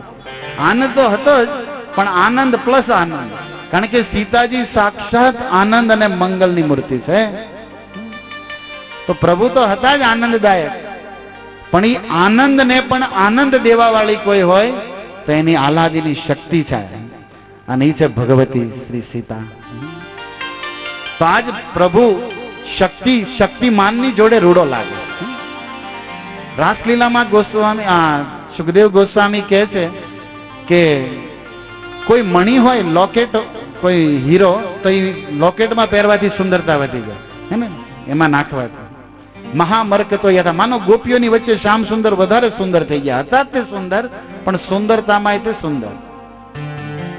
પુરુષ શક્તિર ભીર યથા, ગોપીઓની વચ્ચે શ્યામ સુંદર જ્યારે રાસ રમતા હતા, તો એ શક્તિઓની વચ્ચે શક્તિમાન પુરુષ સૌંદર્યની સીમાને વટાવી ગયા, આનંદની સીમાને પાર કરી ગયા. તો ભક્તો, ઠાકુરજી તો છે જ આનંદદાયક, પણ જ્યારે એ શક્તિ સાથે હોય ત્યારે આનંદ અતિવૃદ્ધિને પામે. એટલે ગોસ્વામી કહે છે કે નીત અવધ મંગલ મોદ. એટલા માટે સીતાજી આવવાથી આનંદ વધી ગયો, લક્ષ્મી વધી ગઈ. અને ભુવન ચારિદશ ભૂધર, અવધના એ પવિત્ર પવિત્ર ભૂમિ ને ડુંગરા, કે ને ડુંગરા હોય ત્યાં વરસાદ વધારે થાય, સક્રિત મેઘ બરસહી જાય. રીતિ સીધીની નદીઓ માનો અવધના સમુદ્રમાં આવતી હોય. ચારે બાજુ સુખ, આનંદ, ધનની વર્ષા. પ્રત્યેક નાના મોટા ગઢા જુવાન બધા આનંદમાં, ખુશખુશાલ. શોકની કઈ ઝાંખી ન મળે, કોઈ રોગ નહીં. અરે ત્યાં સુધી વાલ્મીકીજીએ લખ્યું છે રામાયણમાં કે કોઈને છીંક નહોતી આવતી. બોલો, કોઈને નખમાં રોગ નહીં, નખમાં.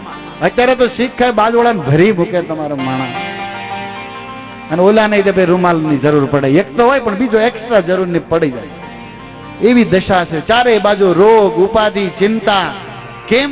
કારણ કે જીવનમાંથી રામ ગયા, જીવનમાંથી સીતા ગઈ. સીતા એટલે સાક્ષાત ભક્તિ. જ્યાં ભક્તિ ને ભગવાન નથી ત્યાં શું હોય?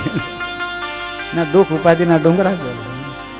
પણ અવધમાં તો સાક્ષાત ભગવાન અને સાક્ષાત ભક્તિ સીતા બિરાજે, અને આખી અવધની પ્રજા રામ પ્રેમ ભક્તિમય બની ગઈ છે. તો આનંદ તો ચરણોમાં રહેશે, રિદ્ધિ સિદ્ધિ તો સામે આવશે. ધન યશ યત્ર યોગેશ્વર કૃષ્ણ, જ્યાં કૃષ્ણ છે ત્યાં શ્રી ધન બધું છે. ભગવદ્ ગીતાનો સાર શ્લોક છેલ્લો. તો નિત્ય આનંદ ની નદીઓ રિદ્ધિ સિદ્ધિની માનો અવધમાં આવતી હોય. ચારે બાજુ ખુશખુશાલી છવાણી છે. અને એવામાં દશરથજીનો નિર્ણય, લાંબી કથાના નહીં કહેતા, હું સંક્ષેપમાં કહીશ, કારણ કે આપણો વિષય ભરત ચરિત્ર છે. પણ કથા ક્રમને લેવી પડશે. કોઈ પણ વાતને પ્રારંભથી અને બેઝ બનાવવું પડે, સુંદરતાથી એની ભૂમિકા બનાવવી પડે.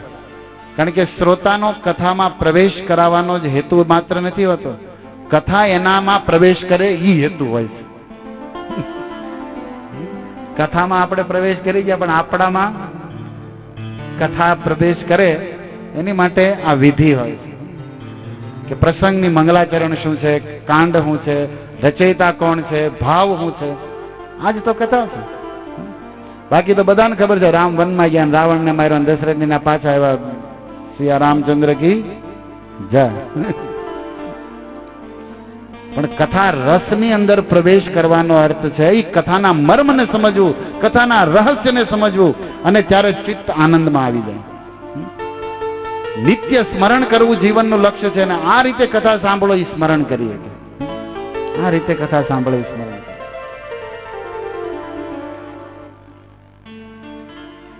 અયોધ્યાની આનંદની ઘડીને વિષાદમાં ફેરવવામાં આવે. દેવતાઓની ચાલથી મંત્રાની બુદ્ધિ બગાડી અને કઈ કઈને ભૂલાઈ ગયેલા વરદાન સ્મરણ કરાવી. રામમાં અખંડ અક્ષય પ્રેમ જેનો હતો, પણ માનો પૂનમના ચાંદને ગ્રહણ લાગ્યું એમ કઈ કઈના રામચંદ્ર પ્રેમને મંત્રાના રાહુએ માણો પકડી લીધું, ગ્રસી લીધું.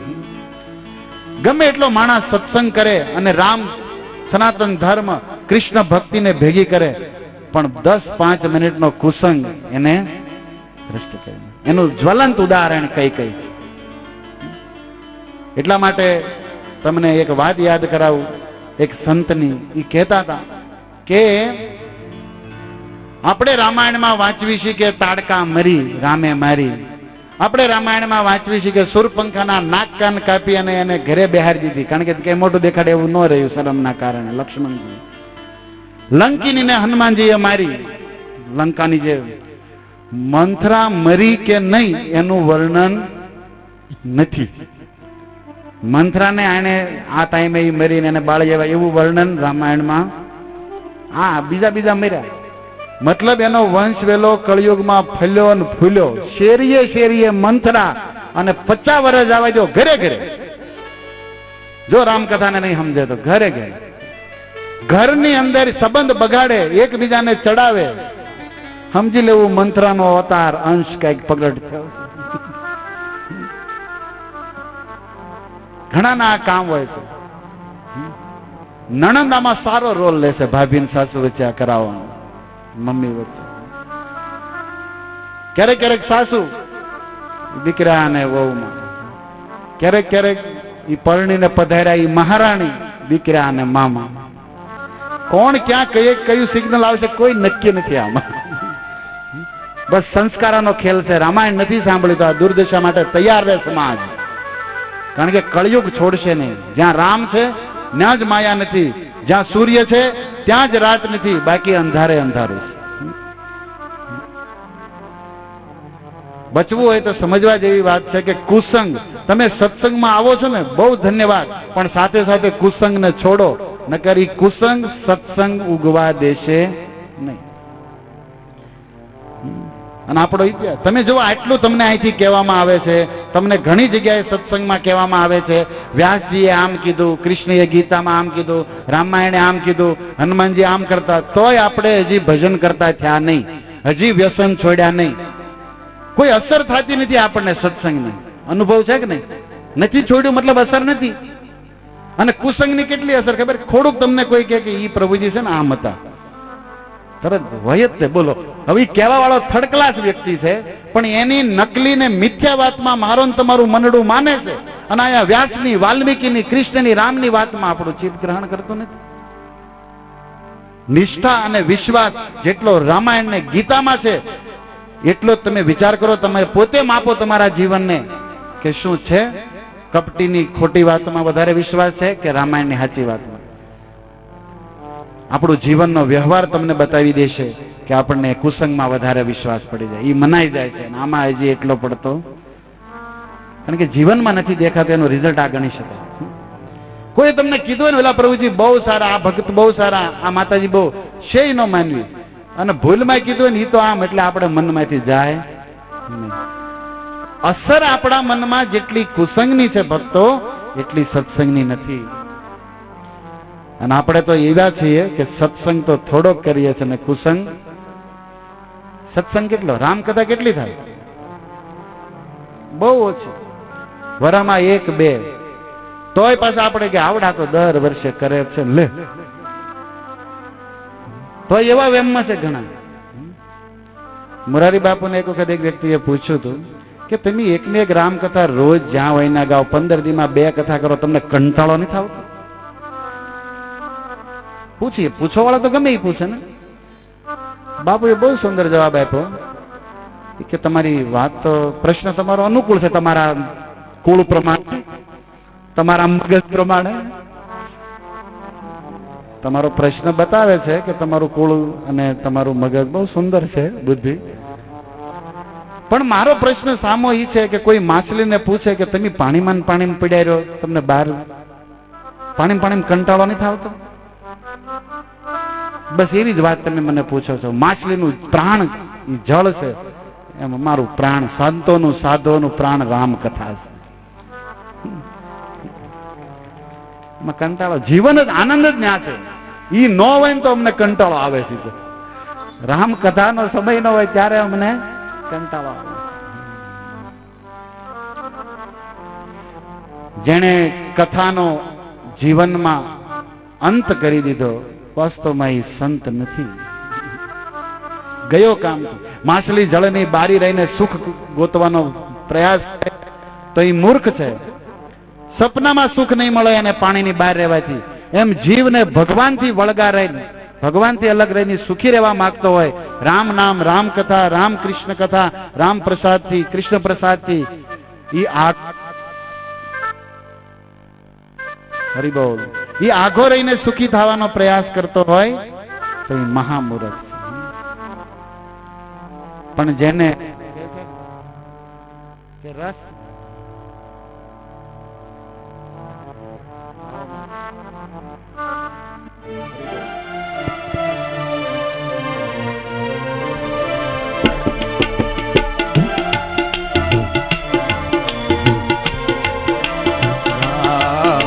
રામ રામ રામ સીતા રામ રામ રામ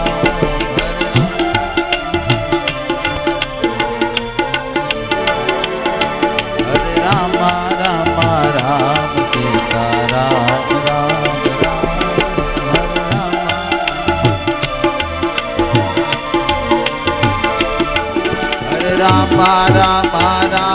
સીતા રામ રામ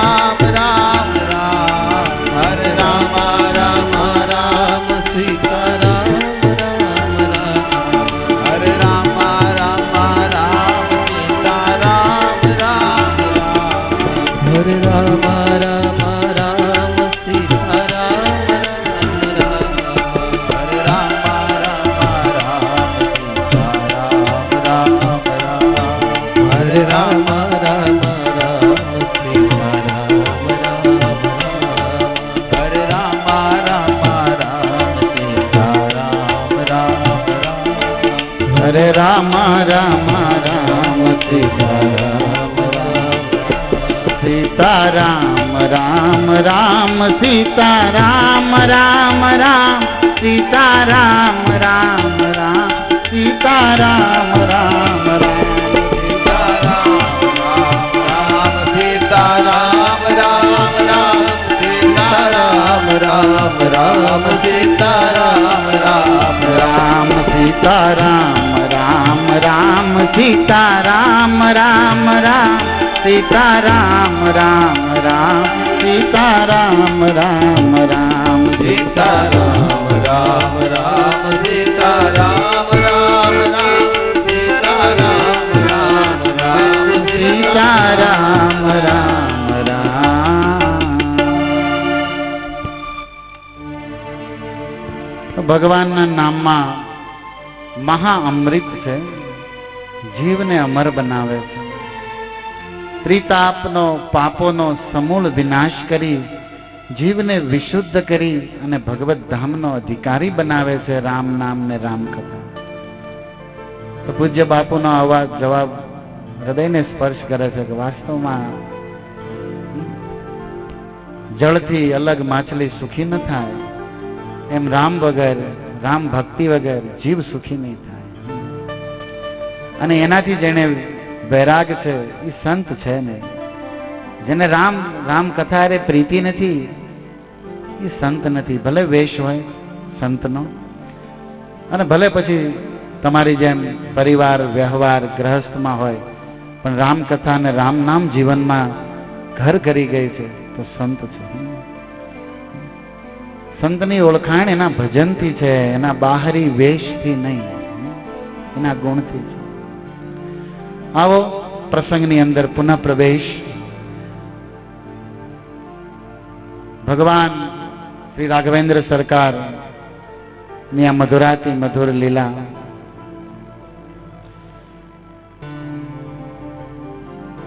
ગોસ્વામી મંગલાચરણમાં અબધમાં આનંદની વાત કરે, પણ ભગવાન મતિ મંથરાની દેવતાઓ દ્વારા દેવ કાર્ય સાધવું હતું અને ભગવાનના અવતારનું પ્રયોજન પણ છે વિનાશાય ચ દુષ્કૃતા. અને દેવતાઓ અગાઉ પ્રાર્થના કરી આવ્યા હતા, પ્રભુ પ્રગટ થઈ જાઓ. તો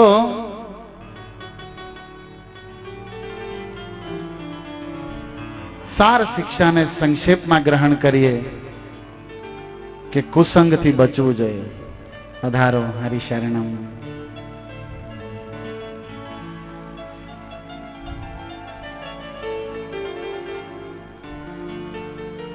શ્રી કૃષ્ણ ચૈતન્ય મહાપ્રભુને જગન્નાથપુરીમાં રથયાત્રામાં ભાગ લેવા માટે વૈષ્ણવો પધાર્યા અને એક સુંદર પ્રશ્ન પૂછ્યો મહાપ્રભુજી ચૈતન્યને કે હે ચૈતન્ય દેવ, વૈષ્ણવોનો આચરણ વ્યવહાર વિશે કંઈક પ્રકાશ પાડો ને. વૈષ્ણવોનું કેવું આચરણ હોવું જોઈએ? તો મહાપ્રભુએ બંગાળી ભાષામાં સરળતાથી કીધું, અસત સંગ ત્યાગ યહી વૈષ્ણવ આચાર. વૈષ્ણવનું પહેલું આચરણ છે કે એ અસંગને કુસંગને છોડી દે. કારણ કે કુસંગ કરવા વાળો વ્યક્તિ સત્સંગનો પણ પૂરો લાભ નહીં લઈ શકે અને જીવનમાં ક્યારેય શ્રેયને કે ગતિને નહીં પામી શકે. સંગનો રંગ લાગે. સુરદાસજી એના ભાવ વ્યક્ત કરે છે ને બ્રજ ભાષામાં, તજમન હરિ વિમુખન કો સંગ.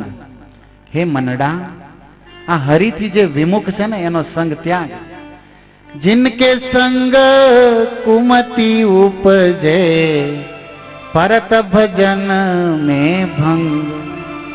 अरे જેનો સંગ કરવાથી મતિ દુષ્ટ થઈ જાય, કુબુદ્ધિ થઈ જાય, એનો સંગ છોડી દેવો.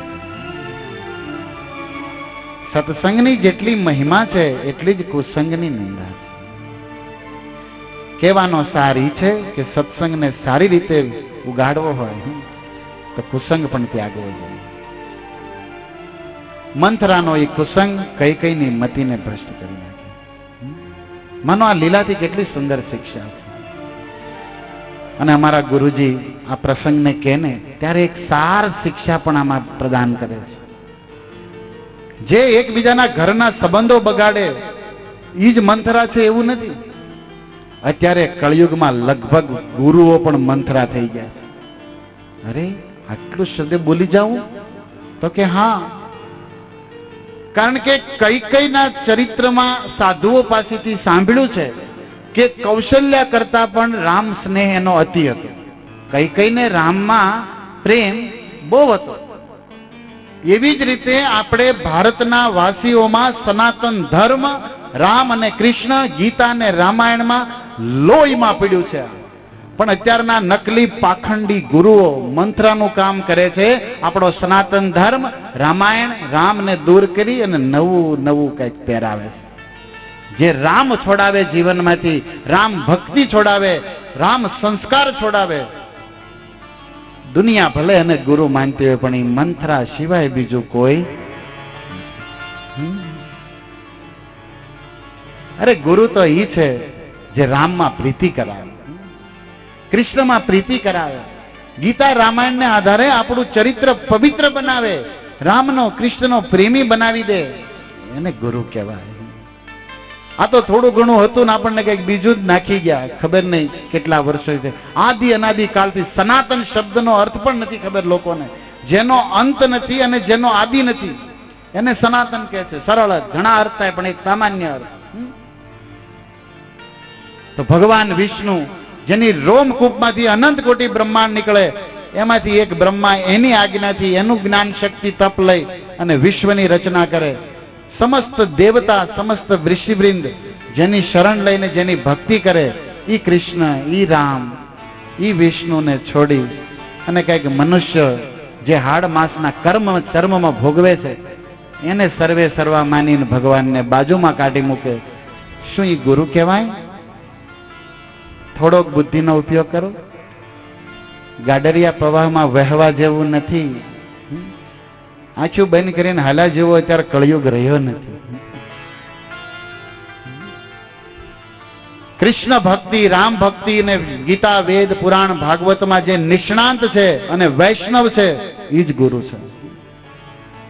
પછી ભલે કુળ એનું ગમે એ હોઈ શકે બ્રાહ્મણ કુળનો ન હોય, કુળની મહત્તા નથી, ગુણોની મહત્તા છે. કિબા વિપ્ર કિબા નાસી શુદ્ર કેને નહીં તે કૃષ્ણ તત્વવેતા જે ગુરુ હોય. કૃષ્ણ ભક્તિનું વેદોનું જેને જ્ઞાન છે એ ગુરુ છે. પણ કૃષ્ણ ભક્તિ નથી, વેદ જ ખબર નથી, શાસ્ત્રનો સાર જ ખબર નથી, અને પાખંડ ને વ્યસનમાં જે છે એ ગુરુ નથી. અને એનો આશ્રય લેનારા નરક સિવાય કાંઈ ન પામે, સદગતિ ન પામે. એટલે સિદ્ધાંતને પણ સમજતા ચાલો. સાવધાન આવા મંથરા ગુરુઓથી અને સોસાયટીમાં કે ઘર ઘરમાં રહેતી આવી ઘર ફોડવા વાળી મંથરાઓથી, પછી સ્ત્રી હોય કે પુરુષ, ગઢા હોય કે બાળક, કર્મની હારે મંત્રાનું ઉદાહરણ આપું છું. વ્યક્તિ વિશેષની વાત કે શરીર વિશેષની વાત નથી રહી, મંત્રના જે કર્મ પ્રવૃત્તિ છે એની નિંદા થઈ રહી છે. એમાંથી બચવું જોઈએ, નહીં તો રામ પ્રેમ, રામ વનવાસ થઈ જશે. આપણા જીવનમાંથી રામ ભક્તિનો શું થઈ જાય? વનવાસ. આ થઈ ગયો ને. યાદ કરાવીને મગાવી લીધું, ચડાવી દીધા પ્રેમી દશરથને. મોટી બેન કે મોટી રાણી નહીં, માં જેમ પ્રેમ રાખતી હતી કૌશલ્યા કઈ પ્રત્યે, પણ આને એવું એવું ચડાવ્યા, આખી મતી ફરી ગઈ. કુસંગ કરવાથી વૈષ્ણવોમાં પણ આપણને દ્વેષ થઈ જાય. વૈષ્ણવો પ્રત્યે પ્રીતિ હોય, આપણને વાંધો નહીં, પણ એવાનો સંગ કરવી, આપણને ઓલાની એવી વાતો કરે કે આપણે એની હારે થઈ જાય છે ને. શબ્દોનો બહુ પ્રભાવ પડે છે, પાવર ઓફ સાઉન્ડ, શબ્દોનો બહુ. અને માય અવળાનો વધારે છે, મેં પહેલા કીધું. ગુરુના શબ્દનો એટલો પ્રભાવ નથી પડતો જેટલો આવી મંત્રાઓના શબ્દનો પડે. આપણને હાસું બેસે. તો વિસ્તાર ન કરતા કઈ જે સુંદર માગ્યું છે. ભરત હિ ટીકા, પહેલું વર. પણ બીજું વર માંગતા હાથ જોડીને કહે છે, દૂસર વર માંગ હું કર જોડી, પૂરાવું નાથ મનોરથ મોરી. હે નાથ, દશરથજીને કહે છે, પહેલું તો ભરત ને ટીકા, ભરત ને તિલક, પણ બીજું વરદાન તો હાથ જોડીને માગું છું, હે નાથ મારા મનોરથ પૂરા કરજો. શું? તાપસ વેશ વિશેષ ઉદાસી, 14 બરીશ રામ વનવાસી.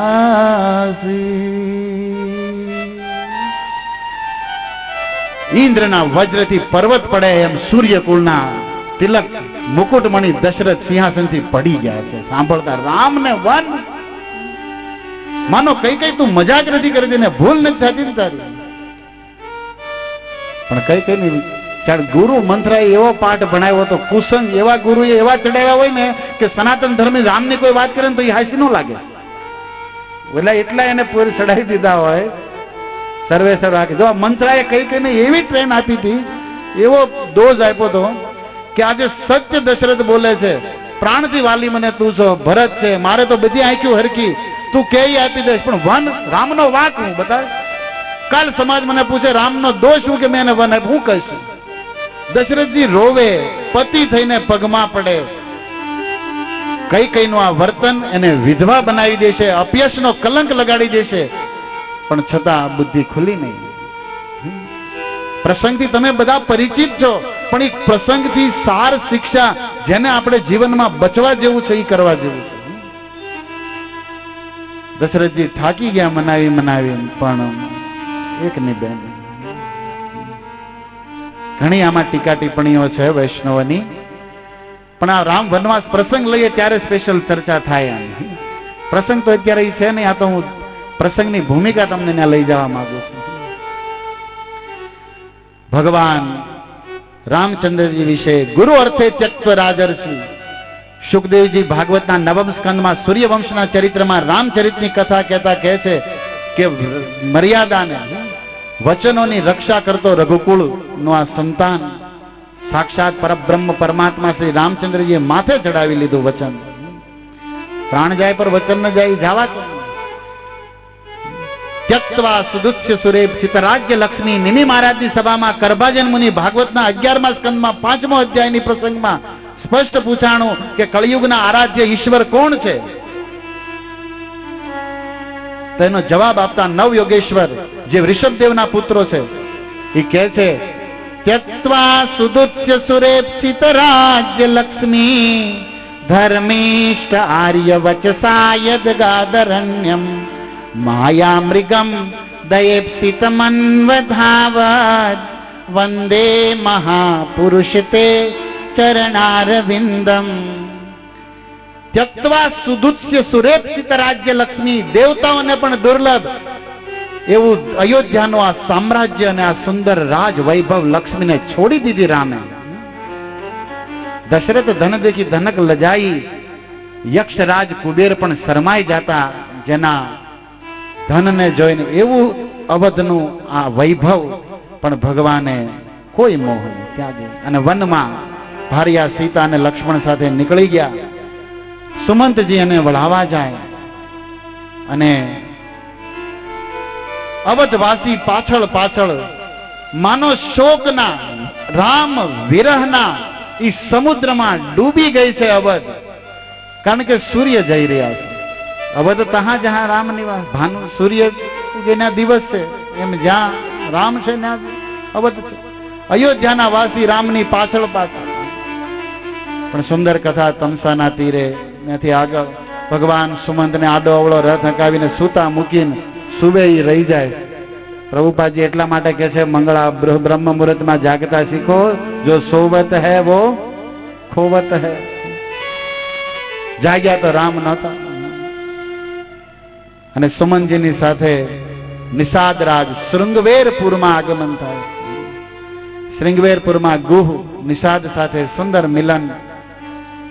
અને ઈ અયોધ્યાના રાજકુમાર અને ઈ જનક દુલારી જેણે કોઈ દી નીચે પગ નથી મૂક્યો પણ ના એક વૃક્ષની નીચે ઘાસની પથારીમાં હોતા. લક્ષ્મણજીને નિષાદ રાતે ચોકી ભરે, જાગતા આંખોમાંથી આંસુડા જાય.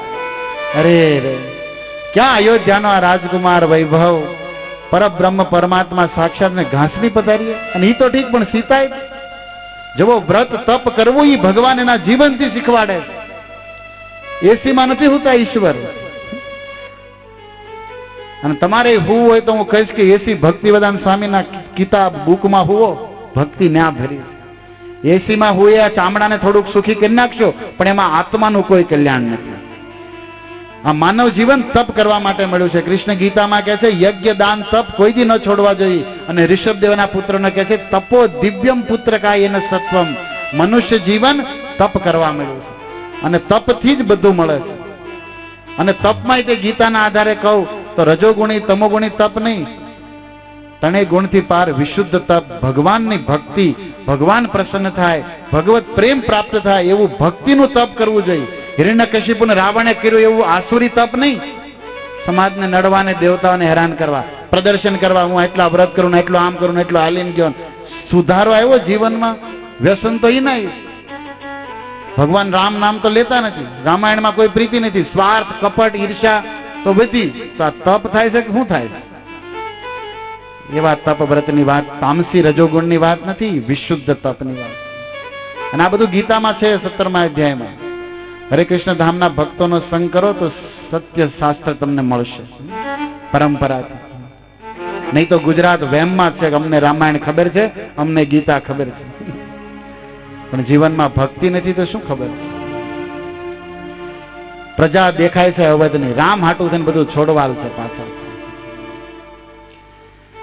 સુમંતજી પણ છેલ્લે થાક્યા. ભગવાને કીધું બસ હવે તમે અહીંથી પાછા ફરો. પણ દશરથજીએ કીધું હતું કે સીતાને તો પાછા લઈને જ આવજો તમે, સુમંતજીને. રામ ભલે ન જાય, કારણ કે સિંહ ન સકહી વિપિન કલેશુ, સીતા તો સ્ત્રી છે, રાજકુમારી છે, એ નહીં સહન કરીએ કે વનના કષ્ટ. કહું સુમંત ભૂપતિ સંદેશુ, એટલા માટે એ સુમંત ભૂપતિનો સંદેશ સીતાજીને સ્પેશિયલ આપે કે સીતાજી તમને કીધું છે મહારાણી તમારે પાછો બહુ થઈ ગયો આટલા દી હવે. પણ શું કહે છે સીતા? પ્રભા જાઈ કહ ભાનુ બિહાઈ, કહ ચંદ્રિકા ચંદુત જીજાઈ. અરે સુમંતજી, તમે અમારા પિતા સમાન છો, પણ તમે મને જવાબ આપો. તમારી આજ્ઞા હું શિરોધાર્ય કરું, પિતાજીની આજ્ઞાથી મને હું બંધાણી છું, પણ હું તમને પૂછું છું કે શું ચંદ્રમાંથી ચાંદની અલગ કરી શકાય? સૂર્યમાંથી એના પ્રભાને, એની રોશનીને કોઈ અલગ મને રામથી કઈ રીતે અલગ કરે? એની વગર હું જીવી નહીં. બધા સુખ મને એના ચરણોમાં છે. અને તો એને અયોધ્યામાં જ કહી દીધું હતું, તિય બીન દેહ નદી બીનો વારી, તૈસી હે નાથ પુરુષ બીનો નારી. અરે જેમ પાણી વગરની નદી ન શોભે, આત્મા વગરની કાયા ન શોભે, એમ પતિ વગર પત્ની ન શોભે. બધા દુઃખ મને સુખના સમુદ્ર લાગશે જો હું રામ મારી હારે હશે. અને નહીં તો હે માં કૌશલ્યા, તમે કહો છો પણ છે ને, રામ વગર બધા સુખે મારે દુઃખના ડુંગરા થઈ જશે. સુખ પતિના ચરણોમાં છે. જુઓ આ સીતા એક નારી પતિવત ધર્મનું કેટલું સુંદર આચરણ. પતિને ધર્મમાં સાથ, પતિના પગલે અને પતિની અનુકૂળતામાં અનુકૂળતા, કોઈ પોતાની ઈચ્છા. થાકી ગયા સુમનજી, પણ બિન રઘુપતિ પદ પદમાં પરાગા, મેં મોહિતે હી બિન સપને હું સુખ લાગા. રઘુપતિના ચરણ વગર સપનામાં સુખ નથી. માફ કરો. છેલ્લે રામજીએ કીધું, લક્ષ્મણજીએ કીધું, કાકા રહેવા દો સુમનજી, હવે એ તમે નીકળો પાછા, પિતાજીનું ધ્યાન રાખજો, એ વિરહમાં હતા, તમારું કામ છે મંત્રી, પણ અવધને સંભાળજો, તમે અહીંથી વિદાય લો. અને આ રીતે રામે લક્ષ્મણે સમજાવ્યા. એટલે સુમનજીનો રથ, ઈચ્છા તો નહોતી પણ રામ આજ્ઞા, અને ત્યાં દશરથજીને અવધ સંભાળવું. તો સુમંતજી ઉદાસીન મનથી અવધ પાછા વળતા દ્રશ્યને ગોસ્વામી શબ્દોમાં કે, રામ લખન સિય પદ સિર નાઈ, ફિરહી બનિક જીની મૂલ ગવાઈ. સુમનજી સીતારામ ને લક્ષ્મણના ચરણોમાં પ્રણામ કરીને અયોધ્યામાં એવા પાછા વળ્યા જેવી રીતે કોઈ વેપારી મૂડી લઈને બજારમાં ધંધો કરવા જાય, પણ નફાની વાત તો જવા દો, મૂડી નહીં તે ખોઈને આવે તો કેવા મોઢે આવતા હોય ઘરે. કોઈ માણસ પૈસા લઈને મૂડી લઈને વેપારમાં નીકળે પણ નફો કરવાના ભાવથી, પણ નફો તો ન થાય અને મૂડી પણ ડૂબી જાય તો એ કેવો ઉદાસીન હોય. એવા રીતે એવા, કારણ કે એની વાસ્તવમાં તને શિક્ષા પણ આમાં પડી છે કે સાચી મૂડી સીતાને રામ છે. સુમનજીની સાચી મૂડી સીતારામ લક્ષ્મણ છે, અને આજે એની હારે ન આવ્યા. અને અયોધ્યાની સાચી મૂડી ભગવાન ભક્તિ, અને આજે નથી એની હારે આવ્યા. એટલે સુમનજી મહા ઉદાસ અવસ્થામાં, સુમનજી અવધમાં પાછા ફરે, કેવટને સુંદર પ્રસંગ, પ્રેમ, ભક્તિ પ્રદાન કરી, આશીર્વાદ પ્રદાન કરી, ગંગા પાર કરે નિષાદની સાથે રામ, લક્ષ્મણ અને સીતાજી. સુમનજી પધારે અયોધ્યામાં. અયોધ્યામાં તો કાળો કેર છવાડેલો છે, કારણ કે રામ વિરહમાં અવધ ડૂબી હતી, ને એમાં દશરથજીની દશા કોઈ શબ્દથી વર્ણન ન કરી શકે. પથારીમાં વિરહ ભાવમાં ઉદાસીન પડ્યા છે. લખે છે ગોસ્વામી કે દશરથજી રામ વિરહમાં માનો વિધિથી હું યાતના શરીર, એટલું દુઃખ છે કે યાતના શરીરમાં એટલું દુઃખ ન મળે. રામ વિરહમાં એને એટલું દુઃખ લાગે. યુગાયિત નિમિષે દશરથજીને રામ રામ કહી, રામ કહી, રામ રામ કહી, રામ તન પરિહરું રામ વિરહ. રામના વિરહમાં રામ રામ રામ રામ કહેતા દશરથજીએ પ્રાણ છોડી દીધા. રાવ ગયે સુરધામ. સ્વર્ગ સિધાર્યા દશરથ મહારાજ. સુંદર વાત સમજવા જેવી છે. કેટલા મહા સૌભાગ્યશાળી છે દશરથ મહારાજ. ગોસ્વામી લખે છે કે જીવન મરણ ફલ દશરથ પાવા, અંડ અનેક અમલ જશ પાવા. વાસ્તવમાં જીવતા તો દશરથ શીખ્યા રામની હારે, રામની આનંદમાં, અને મરતા એ દશરથ શીખ્યો. જન્મ ને મરણ તો દશરથના સફળ થયા, કારણ કે રામ પ્રેમથી ભેરાવે. એક પ્રશ્ન થાય કે રામના વિરહમાં કેટલા આગળ કે પ્રાણ છોડી દીધા. ગોપીઓ પણ દશરથજીને યાદ કરે છે દ્વાપરમાં કે હે સખી, કૃષ્ણમાં પ્રેમ આપણો નથી, કારણ કે હાય રે આ પ્રાણ શરીર છોડતા નથી. પ્રાણ તો રામમાં દશરથનો હતો કે એના વિરહમાં પ્રાણ છૂટી ગયા. અને હાય રે સંસારમાં ભોગમાં મતી છે કે રામની ભક્તિ વિહારે કાંઈ નથી, તોય આનંદ આનંદ. એક રામ પ્રેમી એના વિરહમાં આનંદ ન લઈ શકે. દશરથજીનો આ દેહ ત્યાગ સાર્થક છે, કારણ કે રામ રામ રામ. ભાગવત કહે છે અંતે નારાયણ સ્મૃતિ. જીવન એવું હોવું જોઈએ કે અંતમાં નારાયણ. ઠાકુરજી ગીતામાં કહે છે યમ યમ વાપી સ્મરણ ભાવમ તેજંતે કલેવરમ. મરતી વેળાએ જેવું સ્મરણ રહે એવી ગતિ થાય. તસ્માત સર્વેશુ કાલેશુ મામનુસ્મર યુદ્ધ ચ.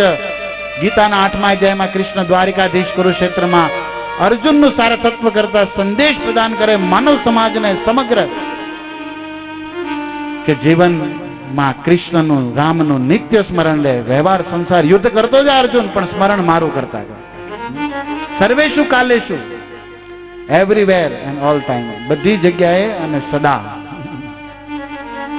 આ શિક્ષા સંદેશ છે ભગવાનનો, રામાયણનો.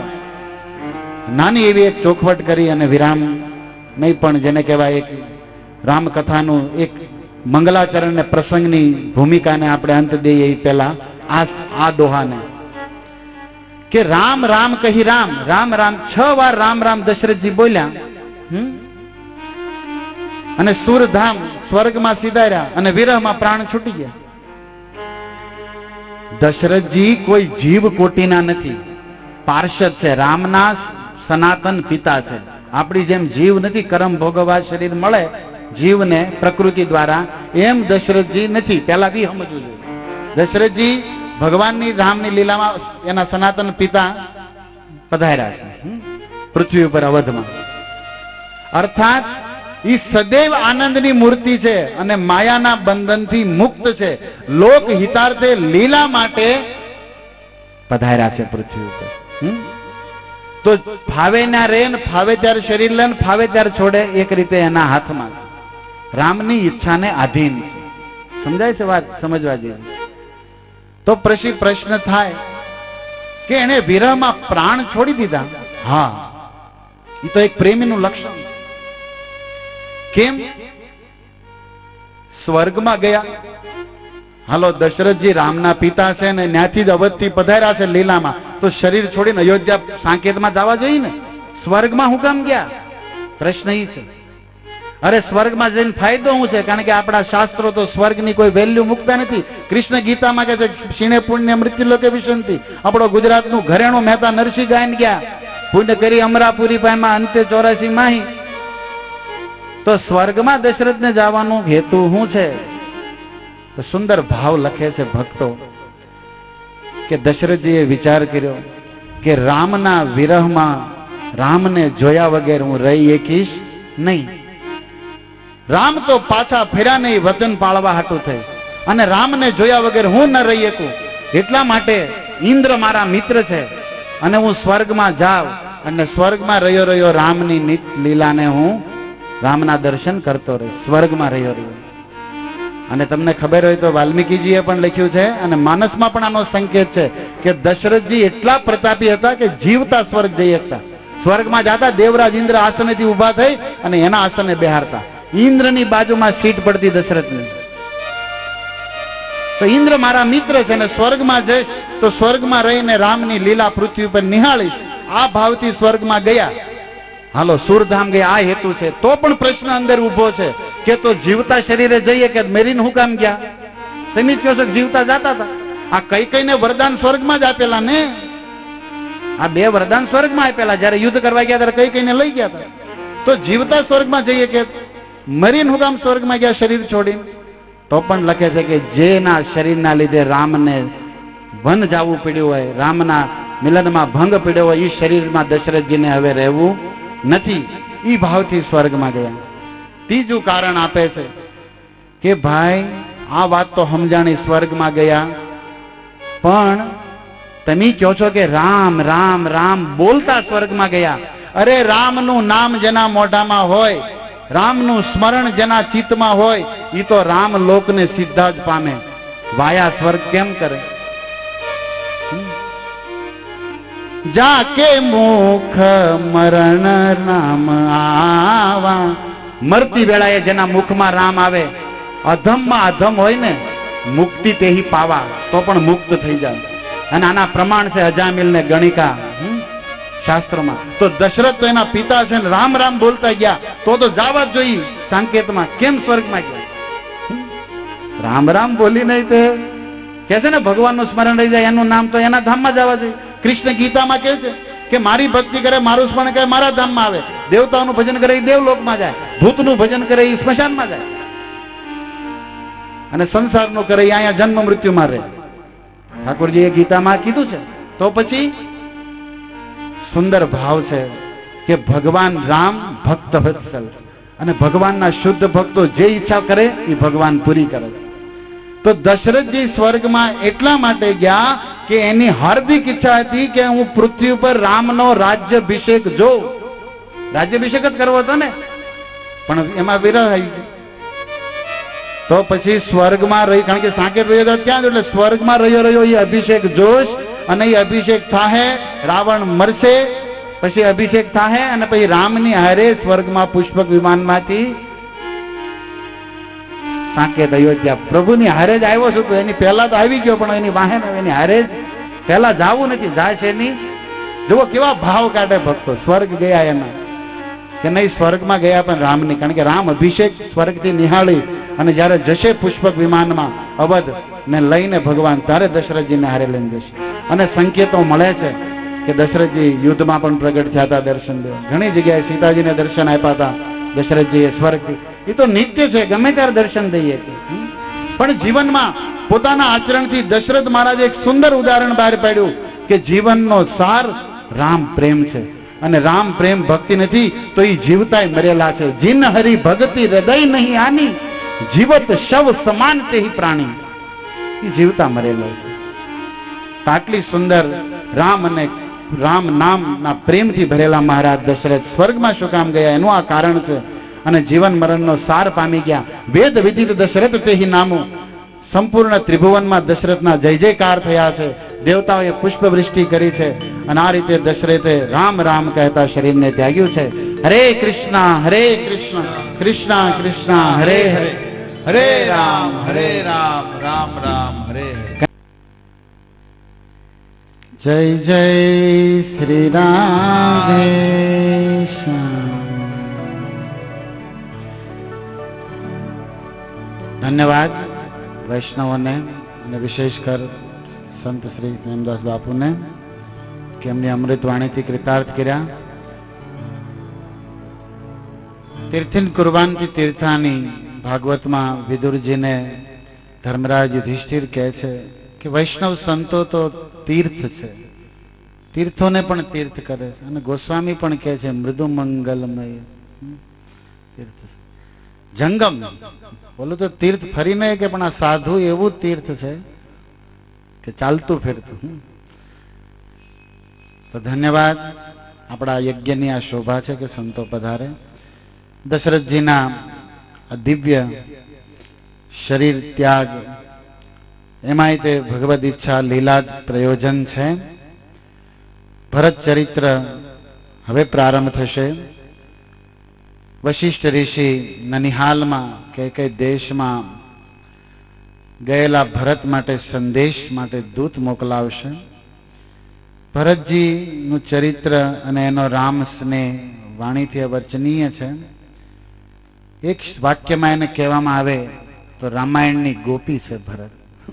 જે રીતે ભાગવતમાં ગોપીઓ છે, એમ રામાયણમાં પણ એક ગોપી છે, અને છે ભરત મહારાજ. રામ પ્રેમને જેને હૃદયમાં ગુપ્ત રાખ્યો છે એ છે ભરત.